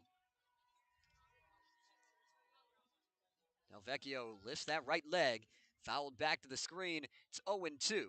McLean, the switch hitter, getting his first taste from the left side tonight after back-to-back ABs from the right side against Braden Davis. 0-2 count. Opens that stance. Angles that bat over the left shoulder. The righty Del Vecchio comes set at the chest. Couple looks back to second. Caulfield increases that lead. The 0-2 is drilled out to deep left field. Humphreys going back to the wall, and he'll make the catch on the track. Caulfield was a ways off of second. Humphreys gets the throw in as Caulfield slides back into second base. But long fly ball, but it finds a glove, and 2 away. Nick McLean did not miss that by much. That ball had Humphreys going back the entire way, so much so that he had to react kind of at the last second, make that play over his shoulders. He couldn't quite flip his body around to get positioning to act towards the field of play after making that catch. Not that there was a threat from the runner at second, in this case, Garen Caulfield. He wasn't really threatening to run. But as an outfielder, you want to get behind the ball and get ready to move on through after you make the play. That one took him all the way to the track. Grant Hussey pulls the first pitch breaking ball foul. He hits the deck. The turf pops himself back up, and he'll walk it off. 2-1 Falmouth in front in the bottom of the 5th. Garen Caulfield, the tying run for the Gatemen, stands at second base. Already 6 runners stranded on the base paths for Wareham to this point. Yeah, it's funny. Joe Gravina giving time to Grant Hussey to get back in. He was pretending to do the wiping of the plate that you would normally see in this instance, but because it's turf, there's nothing to wipe off the plate. So he was kicking around and laughing there with Luke Heyman. Guys keeping it light here in this neutral site contest. Del Vecchio lifts the leg, 0-1. Called strike, fastball catches the outside edge. And now Del Vecchio just 1 strike away from getting out of this inning unscathed. Caulfield walking lead at second, held on by Kevin Brady. Del Vecchio doesn't even give him a look. The 0-2, swing and a miss. Down in the dirt, Heyman slaps the tag on Hussey for out number 3. A leadoff single, but nothing more for the Gatemen. In the bottom of the 5th, Matt Venezia on the play-by-play. When we come back to Commodore Hendy Field, 2-1, Falmouth in front. This is your home for Falmouth Commodores baseball.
Welcome back to Commodore Hendy Field here in Buzzards Bay, Massachusetts. Neutral site is what they call it, but we're closer to Wareham than we are Falmouth. And the Gatemen acting as the home team tonight here in this contest. Matt Venezia, Zach Serdenik, Destiny Sanchez have had it for you throughout this evening as we move into the sixth inning here. And now the two-man in the lineup for Falmouth, no longer Gavin Keelan, it's Walker Yannick, the substitution in the bottom half of the fifth inning over at third base. He now will lead off here in the second spot and should be in the rest of the way. He's definitely a good bat to have in the lineup. That's for sure. Yannick has started to figure things out a little bit at the plate here over the last several games. Yannick sporting the average up to 271 this summer, 19 hits for the catcher from Sam Houston State. First offering from Eichhoff on the mound stays a little bit upstairs. He works into the motion now, the full wind offering, and it's chopped to third. Brooks a couple of steps in on the infield and makes the play for the first out. Eichhoff is cruising right now. If he can get through this inning, it'll be back-to-back outings for him this summer at 6 innings of work. And his pitch count's still really good. He's only at 62 pitches right now. You could even see him go out for another potentially after this, which is something that I don't think we've seen from anybody all summer long. And especially with this staff being one of the worst pitching staffs on the Cape, you'll take good innings when you get them. They haven't come all that often to the Gatemen. Travis Bazzana trying to change that, though, and maybe have something to say. That one's off the plate. A good take on that first pitch slider away from the left-handed bat from Australia. 1 for 2 today officially is Bazzana. With Riley Eichhoff, as you mentioned, Zach still working there. Works into the windup and delivers. Went up the ladder for a big swing and miss. Makes it 1-1. Bazzana averages come down to earth just a little bit. Was up near 350 a couple of days ago. Now to 303. Has a hit, though, earlier in this ball game. 1 for 2 officially. The offering here, fastball up and away. Got the zone. Rene Lastras behind the plate. Able to do a help of a frame job there, but Joe Gravina still likes it, though, in the zone. It's 1-2 to Bazzana. Eichhoff kind of adjusts himself straight up forward now as he works into the wind before offering, and it's a fastball upstairs, makes it 2-2. You mentioned the average from Bazzana coming down. He hadn't had a hit in a few games over the last couple, but he was still hitting the ball hard in those games, and I don't think there's anything to worry about with him. Very productive sets of swings from him. Bazzana gets on this one out into center. Bozer cruising, and he'll make the play for out number 2. That's a perfect example of what I was just talking about. Bazzana's hitting the ball really hard, even if it's not coming down for hits all the time like it did right there. Cade Snell, the next man to bat here, trying to start something in this sixth inning. It's still 2-1 for the Doors. Immediately after the home team in Wareham scored in the bottom of the first inning, Luke Heyman, a 2-run shot in the second. That's been it. As we continue on here, very abnormal ball game for these two teams, as that one's off the outer third for a strike. Normally a lot of runs between the two sides. Not the case today. Especially with Falmouth in these games. I mean, averaging almost 10.5 runs a game. The 0-1 from Eichhoff. Fastball outer third off the plate, according to Joe Gravina, makes it 1-1. The lowest scoring ball game between the two sides was the most recent one, an 8-6 win for the Doors at Spillane Field. 14 runs, the lowest between the two sides.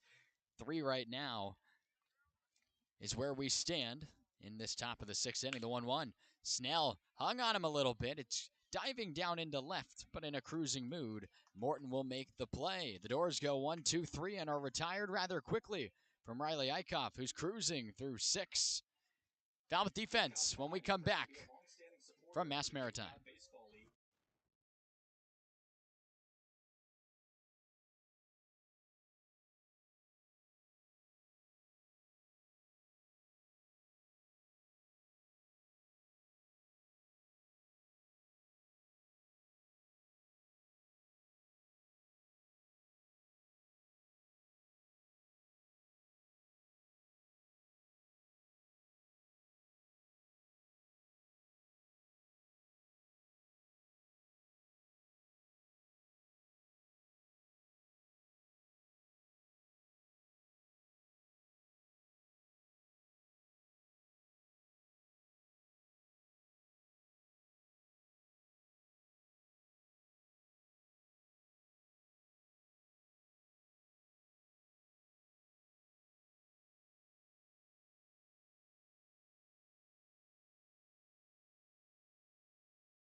changes for the Commodores. Yannick remains in the game in the 2 spot and plays third, and Brady moves from short to third.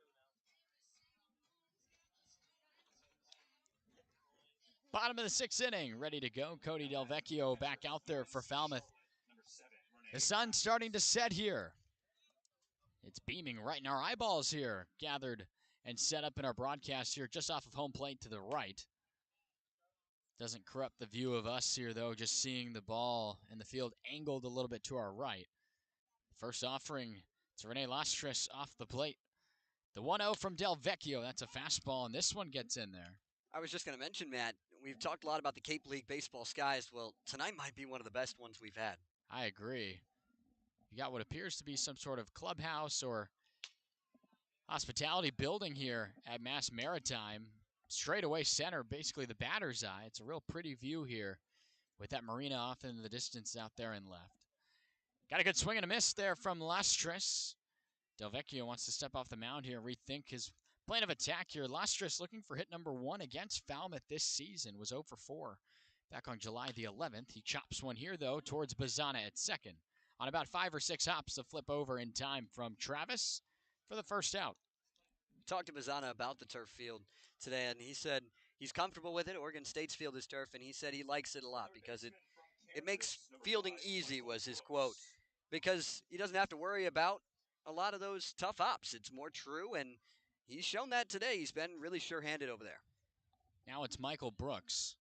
A pair of strikeouts for him. He was the 6th strikeout victim in his last trip to Braden Davis. Davis overall struck out 7 in his outing. Delvecchio 1 punch out today. Gets a chopper foul here. Very comfortable in this situation are the Doors. A lot of strikeouts from this group, as you mentioned earlier, Zach. Entered today with 311 strikeouts across his pitching staff. Delvecchio runs a fastball in tight here to Brooks. He leaves it there for an even count at 1 ball and 1 strike.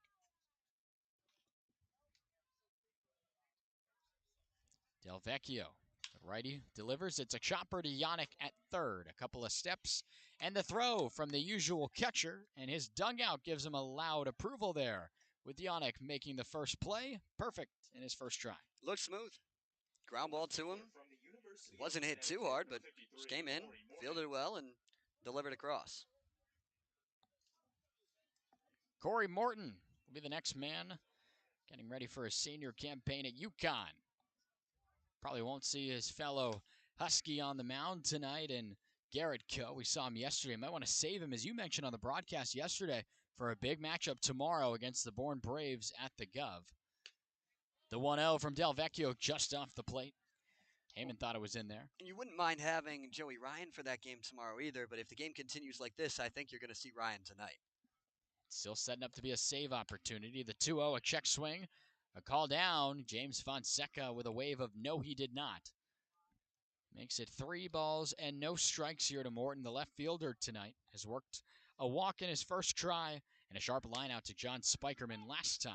Delvecchio gets back in the zone here. Finds the first strike. A couple of waggles there in the right-handed box from Morton, and now the offering. That one looked pretty good as well. It's a fastball at the belt, called for strike 2.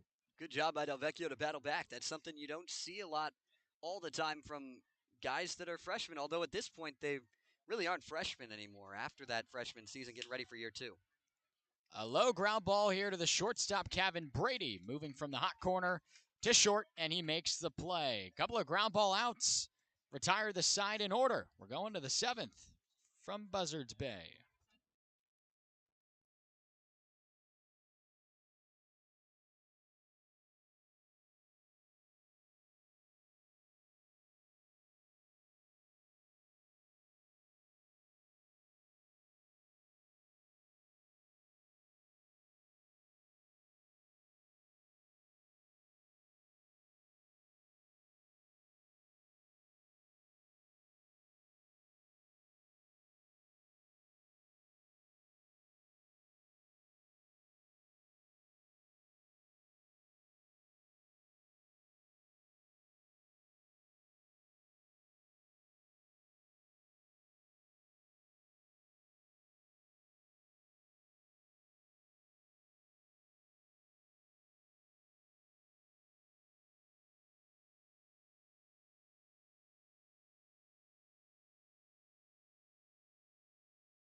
Riley Eichhoff's day is over. The bullpen getting activated for the Gatemen. Jake Faraday, the Razorback, will toe the rubber here in the 7th.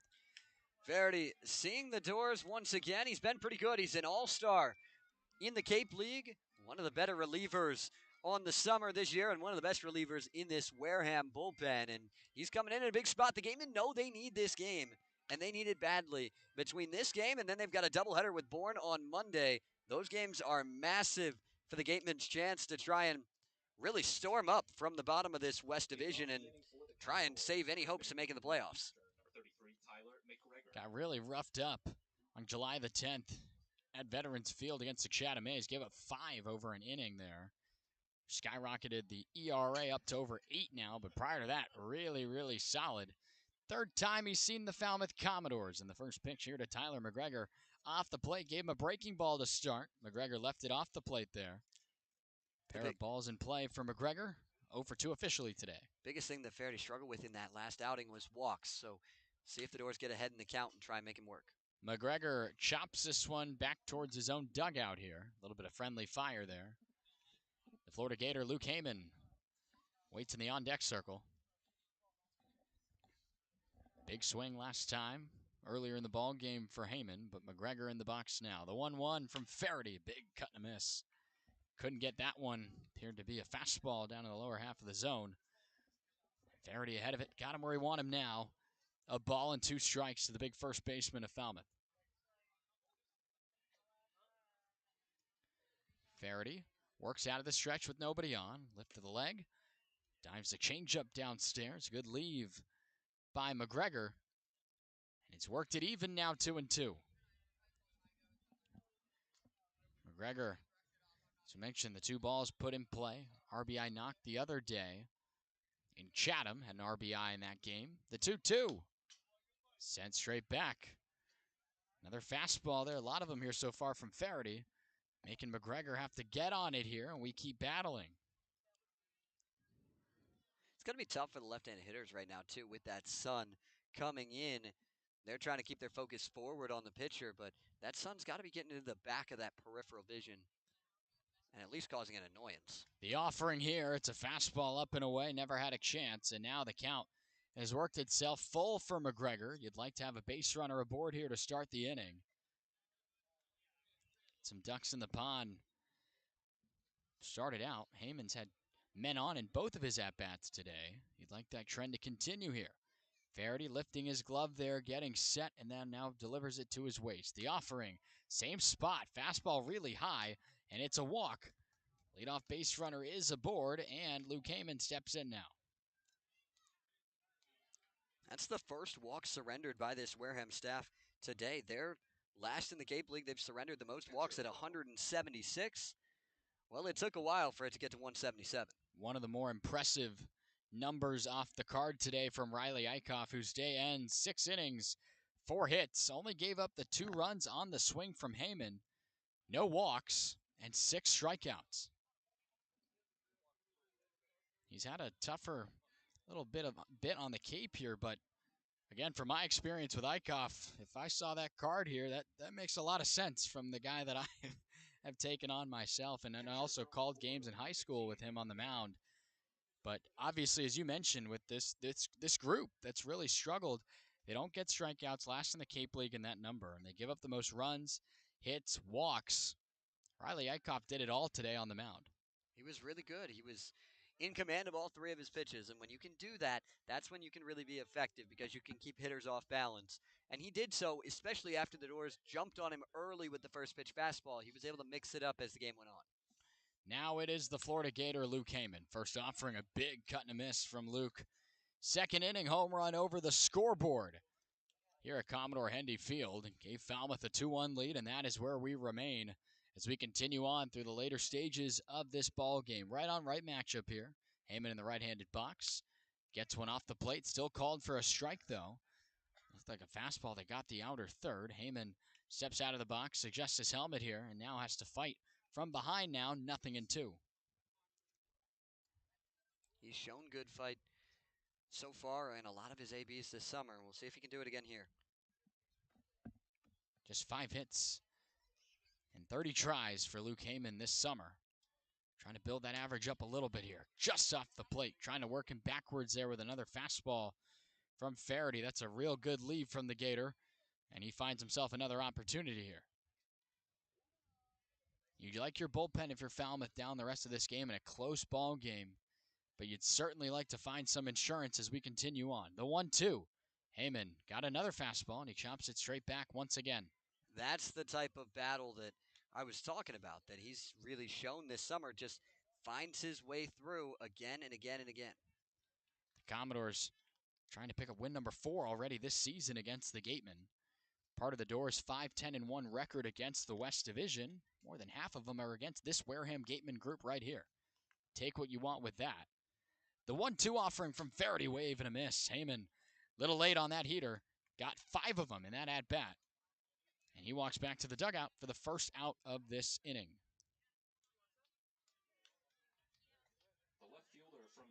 There have been a lot of strikeouts today. Both sides have had pitchers that have been pumping it into the zone, and with some really good late life, that's allowed them to get ahead in the count and then use all of their pitches as put-away pitches. Between the forearms, 15 now in this ball game. Humphreys trying to get on the first one here. It's a fastball sent straight back and foul. Nate, pretty much a blooper into right for a base hit last time up.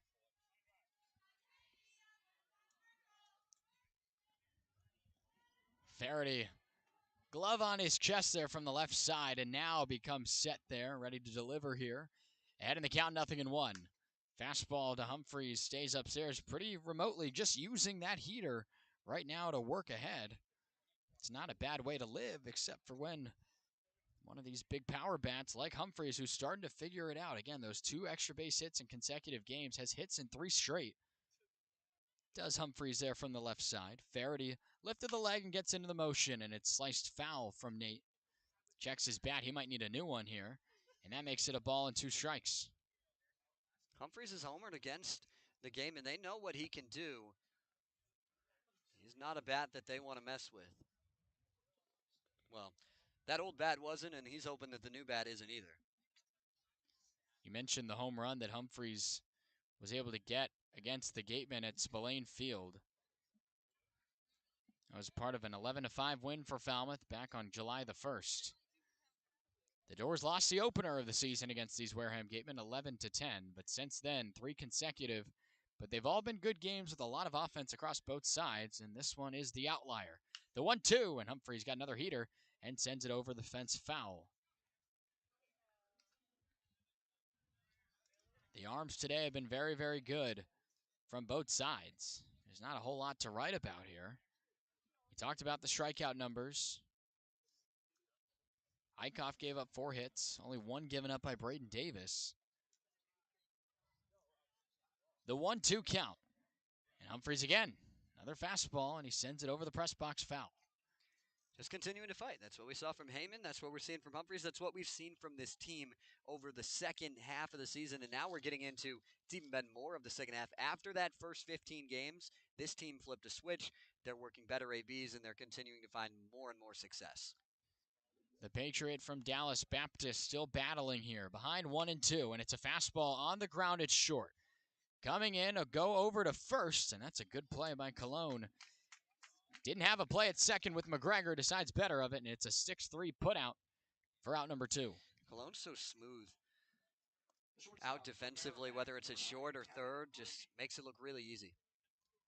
That allows Tyler McGregor to go on to second. The ball was not hit all that hard, and that's why McGregor remains there at second. Otherwise, you probably would have at least just had the force at second base. But if the new man, Kevin Brady, can come through here, you could find a run of insurance here. First pitch, he chops it right back to Faraday on the mound. Step and a throw, a little bit high. Still able to get there. A little bit closer than expected, but James Fonseca with an aggressive out call there at first. The Doors get a runner in scoring position, but can't bring him home. Another 0 put up. That's 5 straight against the Falmouth offense. Time to stretch from Buzzards Bay with Falmouth still in front by 1.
J.C. Cologne will lead things off for the Gatemen here, trying to find some more offense in this pitcher's duel we've seen here at Commodore Hendy Field. First strike in here from Cody Del Vecchio, back out there for another inning here for Falmouth. Working into his third inning of work now. Into the windup, offers another heater, and it's sent straight back by Cologne. 0-2. Del Vecchio's been good, man. He's pounding the zone. He's continuing to get ahead of hitters, and he's working quickly. Showing us some of what we saw, or at least we're expecting, from what he did at UCLA this year. Really good numbers. But Cologne gets on one out the other way, and it'll drop into right for a base hit. Tracy plays it on one hop. A sharp single. The opposite way leads off the Gatemen 7th. And that's a real good swing by Cologne, but it's not what you're looking for if you're Del Vecchio. You don't want to allow the 9-hitter to reach before you have to go through Bozer, Caulfield, Splain, and McLean after that. Just a second base runner that he's allowed, both of them being hits through the 8 batters Del Vecchio's taken on here since coming in relief of Braden Davis, who his only knack was just the 6 walks, but as you see on the scoreboard, didn't let him hurt him. Just the 1 run that's come across. That was way back in the first inning.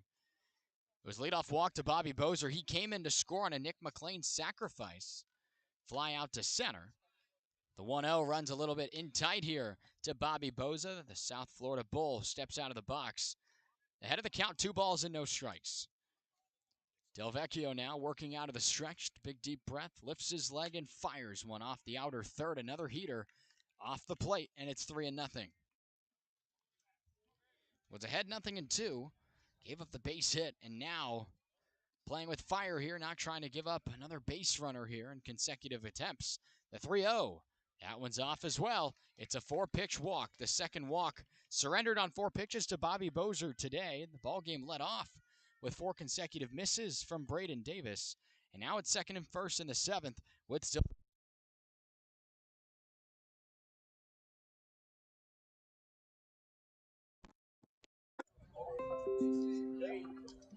The second baseman from Arizona, number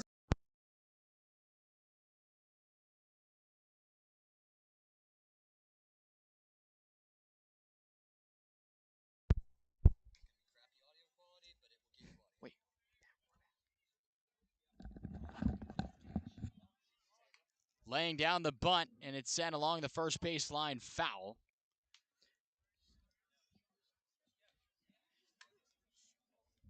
Really trying to battle it back and bounce back, and the way you do that is you find a strike early in a count after a 4-pitch walk.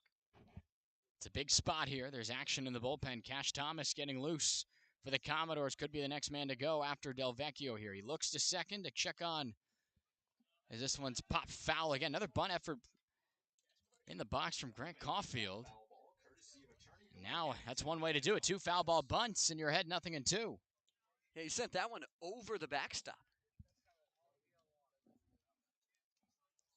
J.C. Cologne walking lead there at second. Behind him, Bobby Bozer. He worked the walk as well. He stands at first. The offering popped up, heading foul. Luke Heyman yelling to Tyler McGregor, telling him that one was out. Not a lot of room for him to make the play there in foul ground. And we'll do the 0-2 once again. Caulfield's been the bugaboo in this game. On the Dwarves' back, he's reached all 3 times. You have to find a way to get him out here. Ground ball, you can find yourself 2, but at the very least, you want to retire this man right here. He's reached all 3 times. 2 singles and a walk sandwiched in between. The 0-2. Slider off the outer third. That looked really good from here. Joe Gravina says it's off the plate for the first ball of this count. Yeah, just started it on the outer part of the plate. Broke just a touch outside. But a good pitch to tempt Caulfield. As you mentioned, Caulfield will be an all-star game second baseman for the West Division here. The 1-2. Got this one out to pretty deep left field. Humphreys giving chase, and right in front of the wall, he'll camp and make the play. Tagging his Cologne, he's on to third. The throw just a bit offline. The sacrifice that time eventful. Both base runners able to advance. It's third and second with now 1 away. That was a good swing by Caulfield. I think Caulfield thought that he got that one at first. It gave it a ride, but kind of died out in the outfield. Humphreys able to run it down. Now you find yourself a couple of huge at-bats with Splain and McLean coming up. Jeff Trundy barking some orders out to Travis Bazzana on the infield in terms of where they wanted the infield to be. Right now, the corners are in, but the middle infield still pinching the bag at second, wanting to at least try to play deep in the infield for a play at first. But anywhere on the corners, it is right here. A diving reach from McGregor goes through into right. 1 run will score. Holding up at third is Bobby Bozer. The game is tied off an RBI single from Tommy Splain. Wasting little time of the Gatemen in that at-bat, and it's now 2-2. Now batting, the right fielder from Arizona State, number 15, Nick It's a good swing. McLean. Takes it the other way, just past McGregor, and now you got to find a ground ball here for the Doors. McLean's not easy to double up, especially not from that left side either. Didn't really even have time to set the scene there, but the infield corners were in, trying to maybe get a play at home. The middle infield was cool with trading a run for an out. McLean first pitch swinging. He sends it over the press box here out of play, despite Heyman jogging back there to look and see where it ended up. But just like that, Tommy Splain has found us the first run of this game since the top of the second inning. Picks up another RBI in the process. Only 5 for him this summer. A late addition to this team in Tommy Splain. But now it's the Sun Devil, Nick McLean, in there from the left side. Switch hitter here, bats lefty. Delvecchio pulled the string there, tried to get him to chase. McLean does not. A ball and a strike. Nick McLean, second in RBIs on this Gateman staff to this point. He takes this one off the plate as well. Ahead of it now, 2 balls and 1 strike. Nice little stretch of games for McLean. Has hits in 6 consecutive. None today, though. And another one here looks to be a fastball off the plate from Delvecchio in that outer third, in towards that right-handed batter's box. 3 consecutive balls from Cody Delvecchio with Grant Hussey awaiting on deck. Out of the stretch, Delvecchio fires McLean on the ground to second. Bazzana, a flip to Brady in time for the double play. That's one way to do it. And the Doors get out of the inning. They do strand a batter, but the Gatemen do tie this ball game. It's 2-2 as we move on to the 8th here on the Commodores Radio Network.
Jake Faraday's day is over after a scoreless inning worked in the 7th. Now the ball gets handed to Jackson Reed.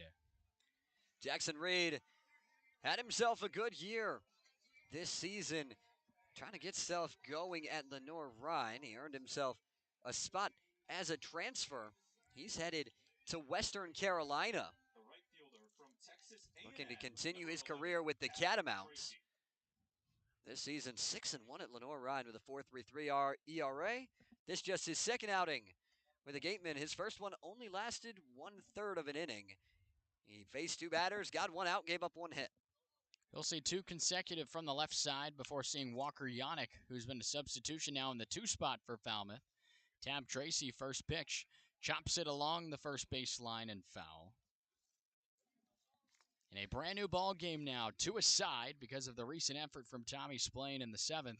An RBI knock that brought in J.C. Cologne. And we're brand new. Very abnormal for these 2 sides to be in a low-scoring ball game. The games have been close, but for it to be 2-2. Looked like a fastball there from Reed was yanked down and in to Tab Tracy, the first ball of this at-bat. The Commodores pitching has really turned this around over the last 2 games entering today. Only 2 runs allowed. You've let up 2 today as Tab Tracy fouls that fastball off straight back to make it 1-2. You have the shutout against Harwich. And then the effort the other day where Falmouth got the win against Chatham. That 5-2 win at Veterans Field. That works, especially when, again, the offense had been so stout, but your offense isn't going to get you 5 to 6 runs or at least every single game. That just doesn't happen. The pitching's starting to pull its end of the bargain here. The 1-2, Tracy went fishing for the slider down and away. Strikeout to begin the outing for Jackson Reed for the first out here in the 8th. And he knew that wasn't a pitch that he should have been swinging at. Really late decision to swing. He just kind of hesitated and then decided to go for it and immediately regretted it. Back up to the top of the order for John Spikerman. Spike in there from the left side today. And a ton of righties used by the Gatemen today, so the switch hitter has not had to move to that right-handed side. However, Nick McLean was batting in the right-handed box when he was taking on Braden Davis, but then flipped back over when Del Vecchio entered the ball game. Behind 0-1 here is John. Reed into the motion here, yanks the fastball down low. Good leave by the center fielder from Oklahoma, and John Spikerman. You want to see Spike get on base here. If he's able to find his way onto the base paths with Yannick, Bazana, and Snell to follow, you like your chances if you're Falmouth. Reed set from the belt, working out of the stretch with nobody on. It's another pitch down low to Spikerman. Behind 0-1. He's now ahead of it now, 2 balls and 1 strike. The Commodores haven't been in 3rd place in the West since June 13th. It was a home game against YD. The Doors lost 14-6, but entering that game was the last time Falmouth was right in the middle of the row of the teams here in the West as we make our way through the rest of this season. Spikerman got a changeup low and in. He chopped it foul. They're going to need to win tonight to stay there because Bourne's up big. Hyannis is up big. It's going to get tighter if Falmouth can't find a win tonight. If they do win, they'll remain in 3rd before that big matchup with Bourne tomorrow. If not, they'll have a chance to jump right back into it against Bourne. Meanwhile, for Wareham, as you mentioned earlier, this is kind of the last-ditch effort here. I mean, you got to try and catch a team in Falmouth that's the next team above you here. Spikerman sharply the other way on the ground. A diving effort could not be made cleanly by Brooks. The ball kind of squirts a little bit into short left center off the redirect. That will be an infield hit. You had 2 guys diving for it, Brooks and Cologne. Brooks moving to his left, Cologne moving to his right. It goes off the glove of Brooks and then deflects away from Cologne, who was diving for it, and Spikerman finds himself to first. John ends a drought of 3 consecutive games without a hit in that stretch, 0 of 12. It's been a lot of hot and cold from John. All the games he's gotten a hit in since July the 9th have been multi-hit efforts. And when he doesn't get multi-hit efforts, he doesn't get any hit at all. Now it's Walker Yannick in there for the second time today. He fouls off that one over the dugout of Falmouth. Had a ground ball out to his opposite third baseman, now since being into the ball game at third base. It's a play for Brooks over there at the hot corner. It's the first time, as you mentioned earlier, Zach, that we've seen Yannick at all. Anywhere not in his catcher's gear when he's in there defensively, but he's in there from the right side. Reed lifts the leg, going on the play is Spikerman. The throw down. A long wait and a pause. Did he go? Did not. He's in there safely. That was a long decision there from Mike Lum. It looked like Mike Lum was looking to see if Spikerman held that hand on the bag on the back corner and seeing if he had it before making that call. But nice job and really good decision to go on that pitch from Spikerman. He got himself a breaking ball, and now he's in scoring position. The second most successful base stealing team in the Cape, the Falmouth Commodores, find their second stolen bag of the day. Yannick trips out of the box. He's not even running down to first. The throw down from Brooks in time. Not sure if Yannick rolled an ankle or so there. He's walking and up now. They might, I'm not quite sure what they're discussing here. At first, not sure if they said that was a foul ball off of Yannick or not, but now Joe Gravina says that it was in play for a successful 5-3 putout. I think Yannick thought so at first. There was a lot of confusion going on there. Guys just standing around looking at each other. But either way, whether it actually went off Yannick or whether Yannick was just trying to sell it to get another pitch, he's still going to head back to the dugout. Interesting development there, but now John Spikerman stands in there. As he's on second, this is Bazana who's in the box, but Spikerman's still standing at second. He wasn't able to advance there. He will, though, on this one here. It's a wild pitch into Rene Lostris. Gets over by his dugout there along the third base foul territory area. And now Spikerman's 90 feet away. The Doors just gave up the lead. 90 feet from getting it right back. And you've got exactly who you'd want at the plate in this spot. Yes, you do. Travis Bazana, tied for the team lead in RBIs. Would be a really good time to find one right here with Jackson Reed working himself into a spot here. The 1-0. Picked out of the ground, kept in front of him from Las Tres. Pulled the string there, did Reed, and it was left off by Bazana. 2 balls and no strikes. The Oregon State Beaver picked up a hit in his second trip to the plate today. Ended a little bit of a stretch of him of 2 games, not finding one here. 2 balls and no strikes. Bazana chops one to third the opposite way. On a couple of hops, Brooks a long throw. By a step, they get the quick Travis Bazana, and John Spikerman is stranded at third base.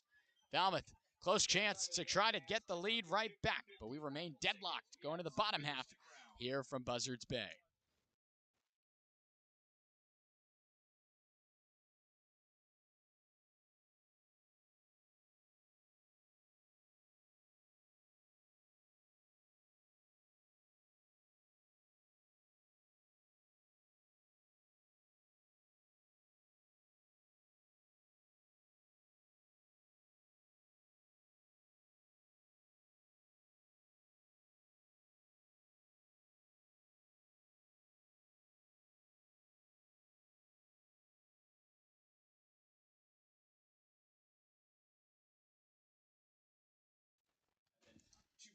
Got a good game working here at Commodore Hendy Field. Bottom half of the 8th getting underway. We're still tied at 2.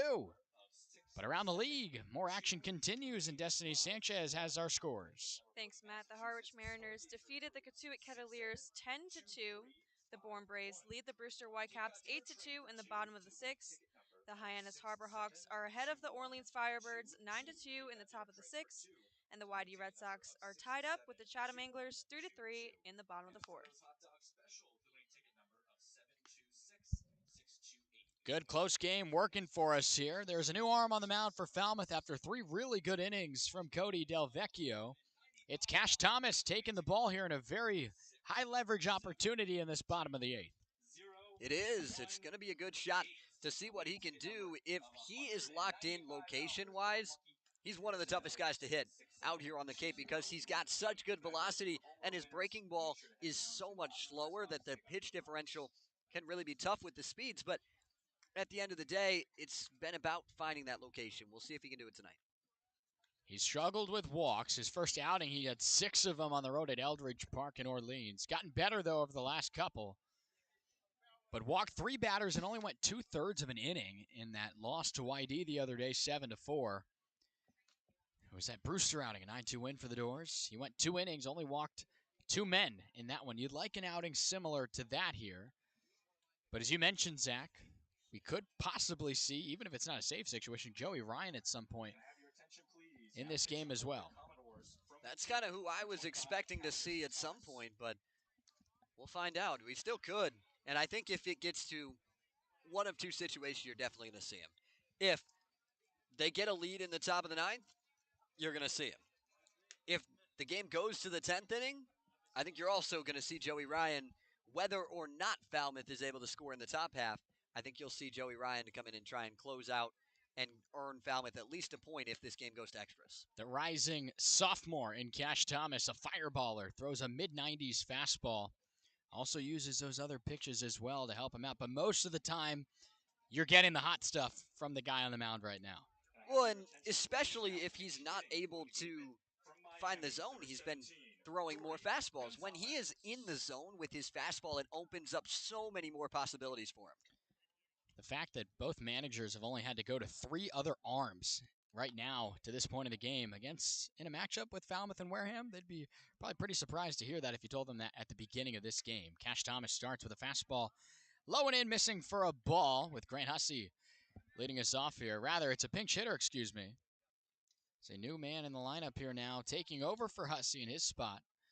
And the offering here off the glove of Heyman, missing away to make it 1-1.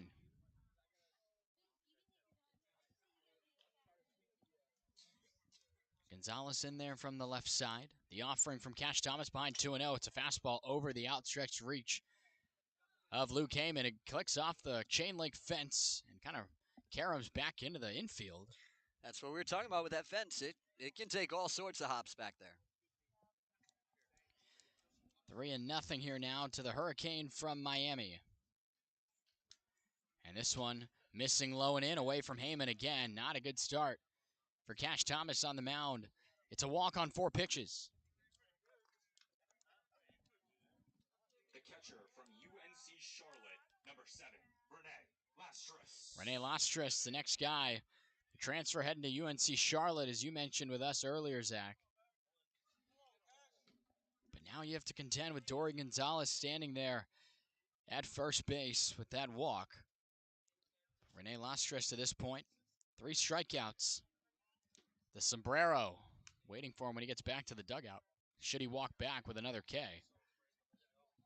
But now 5 consecutive balls for Cash Thomas. Before coming set, he looks back over at Gonzalez and comes set at the belt. Long, deep breath, a lift of the leg, and the delivery. Goes with the slider, up and in. 2-0. Not the way you needed this to start when giving Cash Thomas the baseball here. Needing to find something maybe to be just put in play, to find an out as he comes set here. 2 balls and no strikes. The offering. Yanked the fastball low and away there from Heyman. Just had to dive to get on that one. It's been a little bit all over the place here. 7 consecutive balls. On the verge of back-to-back walks on 4 pitches. Cash Thomas looking to find the first one in the zone. Lifts his leg and delivers. It was a fastball, and it's cut and sent straight back. There is that first strike. Rene Lastris, the confidence to decide to get after that. 3-0 after a 4-pitch walk to the guy before him. That's risky. He's lucky that got back out of play, because if he had popped that up and it stayed in play, would not have been a fun feeling for him. The 3-1 from Thomas is a fastball off the plate and away near the left-handed batter's box. And on 5 pitches this go-around, it's another walk for Cash Thomas. And the carousel starting to move itself around here with back-to-back walks to begin the bottom of the 8th. Now Luke Heyman will go out there and talk to Thomas, just trying to catch him and calm him down a little bit. And now Mike Landry out of the dugout of Falmouth will go calm down Cash Thomas. He was given a long look to the bullpen. I'm not quite sure he might make the move here. I don't know that he can, if we're being honest, because he's only faced 2 batters. And I guess that is myself. I don't know whether that rule is in effect here on the Cape League or not. And from what I understand, I believe it's in the NCAA, it's a conference to conference. Right, which is why I right. am not sure. And it's interesting. We haven't had to see that opportunity just yet. But second and first, you had the pinch hitter and Dorian Gonzalez work a walk on 4 pitches, none of them really close. And the next man to bat, Rene Lostris, got a 3-0 fastball, cut it, sent it straight back. Then got a walk on that 5th offering. Landry is heading back to the dugout without Cash Thomas joining him here, so that could be what it is, that you have to at least see the minimum. Or he just believes that Thomas is going to be able to get through it, and he talked him down, hopefully, and if he can find the zone, he has elite strikeout stuff when he's locating. So Michael Brooks now, big opportunity for the third baseman of the Gatemen today. Has a pair of strikeouts and a ground ball out to his opposite third base. But he's got 2 on with nobody out, as we're now into crunch time here in this ball game at Commodore Hendy Field. The Commodores trying to find a way to get to 2 wins above 500 for the first time this season. The offering from Cash Thomas, fastball off the outer third. A .230 hitter entering today's action is Michael Brooks. Just 3 hits, and now a total of 16 tries. We'll see if he has the ability to swing at a pitch, given what we've seen from Cash Thomas here. This is a fastball outer third. That was a better one, but still off the plate. Back-to-back-to-back batters have seen a 2-0 count. Cash Thomas getting ready for offering number 12. He's thrown 10 balls and just 1 strike. The 2-0 offering from Thomas. Fastball inner third. That one's in there for a strike. And now you've worked yourself into a chance here to climb yourself back. It's been a lot of fastballs, Zach. 2-0 in the previous at-bat. He went with a slider up and in that still missed, but now you at least present the chance to use a different pitch. Yeah, just have to find the zone here. You don't want to fall behind 3-1. Big antsy lead there over at second. The offering, check swing. Did he go? A look down. James Fonseca says no. The slider was a tempter, and it's 3-1. This is the last minimum batter, if that's what the rule is. And I'm not sure you'd see Cash Thomas for longer than the bases loaded should it get to that opportunity. There's nobody throwing, though, for the Doors. Ben King's been up and stretching, but has yet to throw. The 3-1 is a fastball upstairs, and it's 3 consecutive walks to begin this bottom of the 8th. Nowhere else to put the Gatemen in this tie ball game at 2 aside. And now Mike Landry is going to make the walk, and he is going to pull Cash Thomas out of this game. That is not what you wanted here in this 8th inning at all, as you present a big opportunity for Corey Morton. He's hit a lot of sharp baseballs today, has Morton. Worked a walk, had a sharp line out to John Spikerman, and then a ground ball out last time out to the shortstop, but it was a hard ball. Cash Thomas's day is over. He sees 3 batters, puts all 3 of them on with walks. It's a big spot for Ben King, who takes the ball when we come back.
right-hander out of Georgia Tech has a massive spot here, trying to strand the bases loaded with nobody out here in the bottom of the 8th. This is the toughest spot you can come into as a reliever. See if he's got any magic in him. Ben King, 3rd appearance this summer, runs a slider in here, nearly caught Corey Morton there. That wouldn't have been a fun start. That would not have been ideal at all, given the way this inning's already started to pan out. Still no damage yet, but that's barring a miracle here. The 1-0. Yellow light swing. Did he go? Called at the plate by Joe Gravina. Yes, he did. That's a good effort there. Another one of those sliders, but this one did the job, though. Starts over the plate, ends off. That's a good effort there to check the swing and getting the call strike. Infield in on the grass here. Waving a miss at the slider down and low. I say the grass, it's all turf, but they're in on the infield green is probably the more proper term here. Yeah, they got the different colored turf out to help us out a little bit. They let you know it's supposed to be grass, even though it's all made the same. A ball and 2 strikes with Ben King looking in for the sign from Heyman, trying to find a massive first out here in this 8th inning. A lift of the leg from King. The delivery pulled the fastball down low, evening up the count at 2 balls and 2 strikes. Really good take from Morton. That's a really tempting pitch because it starts at the knees and then it drops late. And if he doesn't lay off that, he's probably not doing anything except for swinging and missing or chopping it. A lift of the leg from King. Pulls the string and a big swing and miss. Got the strikeout. Way to come out of the pen and get the first out on the first man you see. 1 away. Now you've got a spot with the ground ball. Cologne's really quick, though. So if he does hit one on the ground, you're going to have to be quick. You got to think the corners are still going to come home with the baseball to try and, at the very least, keep that run from scoring. You might even see everybody do the same if it's not hit hard right at him up the middle. Well, that's how the infield's set up.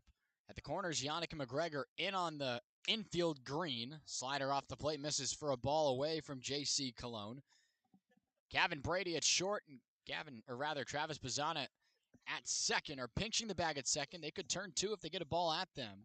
But the play would be home here from the corners. Breaking ball off the plate, makes it 2-0. That's the pitch he had so much success with in that last at bat against Morton, but Morton was chasing there. Cologne's been disciplined. He's laying off it. You're going to have to come back at him with a heater here. J.C. Cologne, a sharp baseball into right for a base hit on 1 hop last time up to lead off inning number 7. He stands in here in a big spot in this ball game. Base is fully Gatemen at the moment here. The 2-0 from King. Got the slider up and in, and he sent it straight back to the screen. That's a good pitch if you can locate it. And he did there. It's 2-1. Cade Snell was talking to me before the game about that. He said a lot of times at school you're going to see 2-0, 3-1, hitters count, fastball, get the foot down, get ready to go. But not out here. These guys are so talented. They can throw any pitch in any count. The 2-1 goes with another slider. It's been a plethora of them in this at-bat. It's off the plate, low and away. A late call down to James Fonseca at first, and he approves that that one was held up in time. It's 3 balls and 1 strike. One more ball, and the Gatemen will take the lead for the first time since the first inning. Again, nowhere to put him here. King trying to straddle out of this one. The 3-1, slider low and away. It's a ball 4 walk, and the Gatemen have taken the lead in the bottom of the 8th. And that's what's so crushing, because not only do you give up the lead here, you give up the lead, and Wareham hasn't put a ball in play all inning. Now batting, the 4 walks. from South Florida, Definitely not a recipe that works, as everyone moves up 90 feet. Coming in, Dorian Gonzalez, the pinch hitter who led off the inning. He comes in to score. Rene Lastres now at third. Michael Brooks at second. And now J.C. Cologne stands at first, all with walks in this inning. Now back to the top of the order. The South Florida Bull, Bobby Bozer, takes one in there for a strike. Now the objective turns to limiting the damage and trying to keep yourself down only a run with the middle of your order coming up in the 9th. Defensive alignment remains the same. The corner's in on the infield green. The 0-1, slider low and away, chopped towards the dugout of the Gatemen foul. Better spot for that one, which has Ben King ahead of it now. No balls and 2 strikes.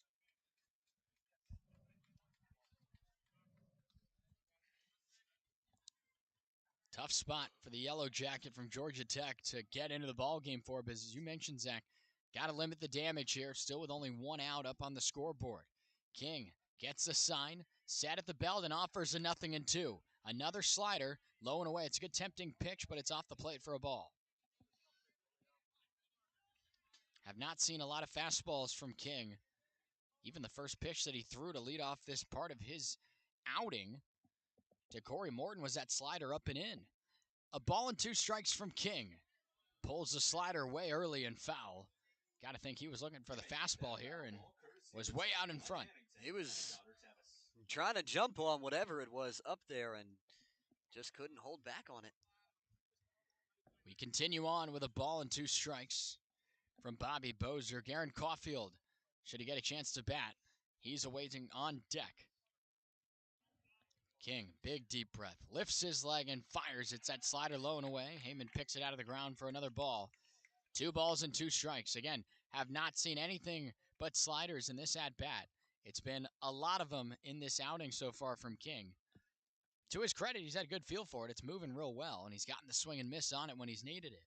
One here wouldn't be a bad idea. The 2-2. Another foul ball, slicing this time the other way to right, but foul. And we continue to battle on. Real good fight from Bozer. This is going to be pitch number 7 of the at-bat to Bobby Bozer coming up here. It remains a 2 ball and 2 strike count. Again, the base is entirely loaded by 4 walks total in this inning. Already 1 Gatemen in on a walk. The 2-2. Fastball inner third, called third strike. Not a fan of it at all as Bobby Bozer in the dugout of Wareham giving it to Joe Gravina. Nonetheless, a massive second out picked up by the Doors. Yeah, he said quite a bit to Joe Gravina, but one of the first thing he said, and one of the things that I can say right now, is that he thought that ball was going to hit him. He said, that almost hit me. And disagreement, and now they're getting a warning. Joe Gravina takes his mask off, issues a warning to the dugout of the Gatemen. You got to be careful here in the Cape. You don't see it too often, obviously, the ejections and all that at this level of summer ball, and guys just playing in front of scouts for the most part. But in these high moments of high leverage, characters can tend to show, that's for sure, and the emotions being a part of it now. But it is Garen Caulfield. The bases remain loaded, but now 2 away. Fastball line on the first pitch into center field for a base hit. 1 will score is Bozer. Another man around. 2 will come in, but trying to get to second is Caulfield. He's out on the play. The last run does count from Joe Gravina because coming in time was Michael Brooks, so that counts for 2 runs in, and the inning ends. 3 Gatemen come across on 2 walks, and that one right there, that one hurts. The 2-run single from Garen Caulfield, but he ends the inning trying to stretch it for 2. Falmouth needs 3, or else this ball game's over in Buzzards Bay.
Top of the 9th inning underway. Last chance for the Doors after this game has flipped on its side a little bit. 3 runs come in there in the bottom of the 8th of the Gatemen on a lot of walks surrendered by the Commodores, 4 in the inning.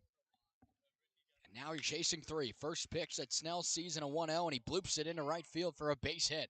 That's a good way to start after giving up the lead. And now you got a runner aboard. It's exactly how you want to start. Find your way on base, get yourself base runners, bring the tying run to the plate, and you give yourself a shot. That's what Falmouth's looking to do here.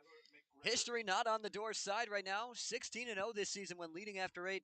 0-14-2 when not doing that. Actually, 0-15-2 when not doing that. And so we'll see what they can do here, trying to change up those numbers a little bit. A little bit of adversity now for this Falmouth group. Jackson Reed is now, in theory, aligned for the save opportunity right now from coming in the 8th inning of work. Well, he'd get the win.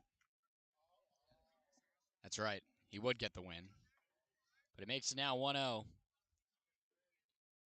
to McGregor. Fastball outer third off the plate.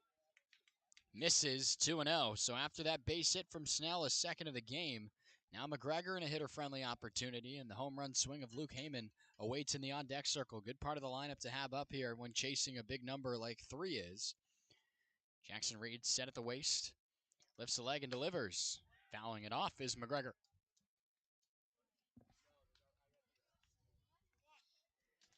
Sending it straight back. Makes it 2-1 now.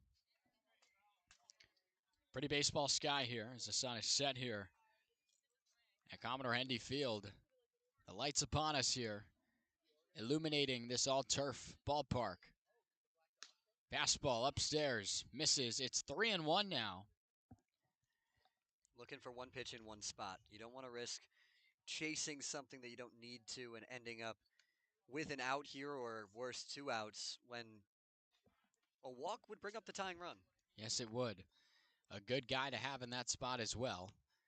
But Jackson Reed trying to attack here. 3-1. Big drive into right by Tyler McGregor. Cruising under it in front of the wall. The play will be cut off by the center fielder, Bobby Bozer. McGregor just barely got underneath that one, Zach, for the first out. Yeah, it was the pitch he wanted in the spot he wanted it. Just didn't catch enough barrel. So now the opportunity to tie the game shifts to the next man in the on-deck circle. That is Nate Humphreys, but it is Luke Heyman coming in. But before that, a meeting at the mound. Reed's day could maybe be over, but if nothing else, could just be a conversation on how to attack Heyman and what he's done to you today. You would think so, and there is some movement towards the bullpen area now for the Gatemen with Yadi Hernandez, one of the catchers on this team, headed down there. So I don't think a move's going to be made just yet, but we're going to see. You mentioned a save opportunity. The only way you would see a save opportunity for the Gatemen in this game would be if Reed comes out. And then you could have a save opportunity for another arm. Heyman just needs to find his way aboard, and then you'll see what happens.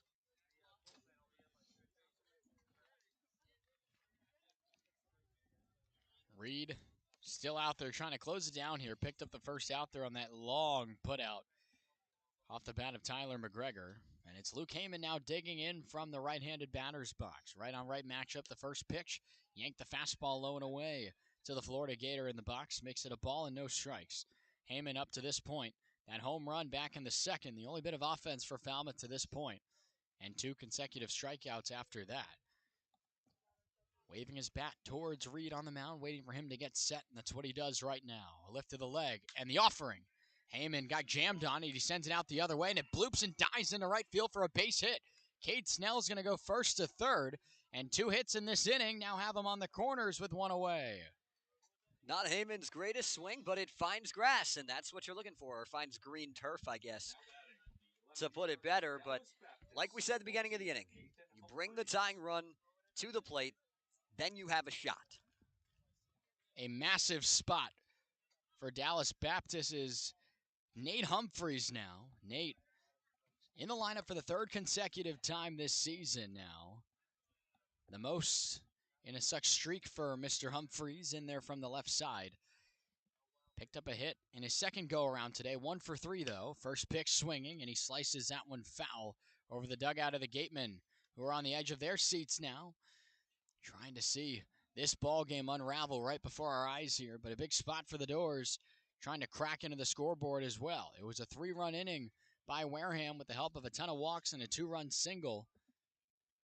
But 4 runs over the last 2 innings by the Gatemen to not only tie it, but then take the lead by the margin you see now. Fastball from Reed, another foul ball straight back, and it's 0-2 to Humphreys.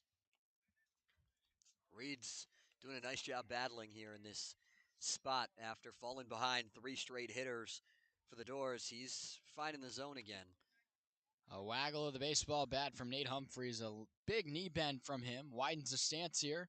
Behind in the count, no balls and 2 strikes. Reed fires one on the way, blocked behind the plate by Rene Lostris. Appeared to be the fastball there down. Keeps Cade Snell standing there at third base. A big cut and miss there from Humphreys. Slowed it down just a bit there on the outer third, and that's the second strikeout, or rather the second out of this inning. The shortstop from Merrimack, number 9, He'll Kevin come Brady. down to Kevin Brady. In there for just the second time this season is Brady. Made his season debut yesterday. And the new guy in town has a chance to play hero here for Falmouth. The first pitch, fastball outer third. Joe Gravina gives the call for a strike behind the plate. Now would sure be a good time for his first hit as a Door, but any way he can find himself on base and keeping the game alive is what Falmouth needs here. Reed looks back to first, keeping an eye on Luke Heyman, and now comes set and delivers. Pulling the string, and out in front of it is Brady. Pulling that slider foul, and the Falmouth Commodores are down to their final strike tonight. Brady adjusting his helmet here. In there from the right side. The Gatemen trying to shut it down. With a big moment here in this ball game here. Reed lifts and fires. Pulled the fastball low and away. Good stop there by Lastris behind the plate.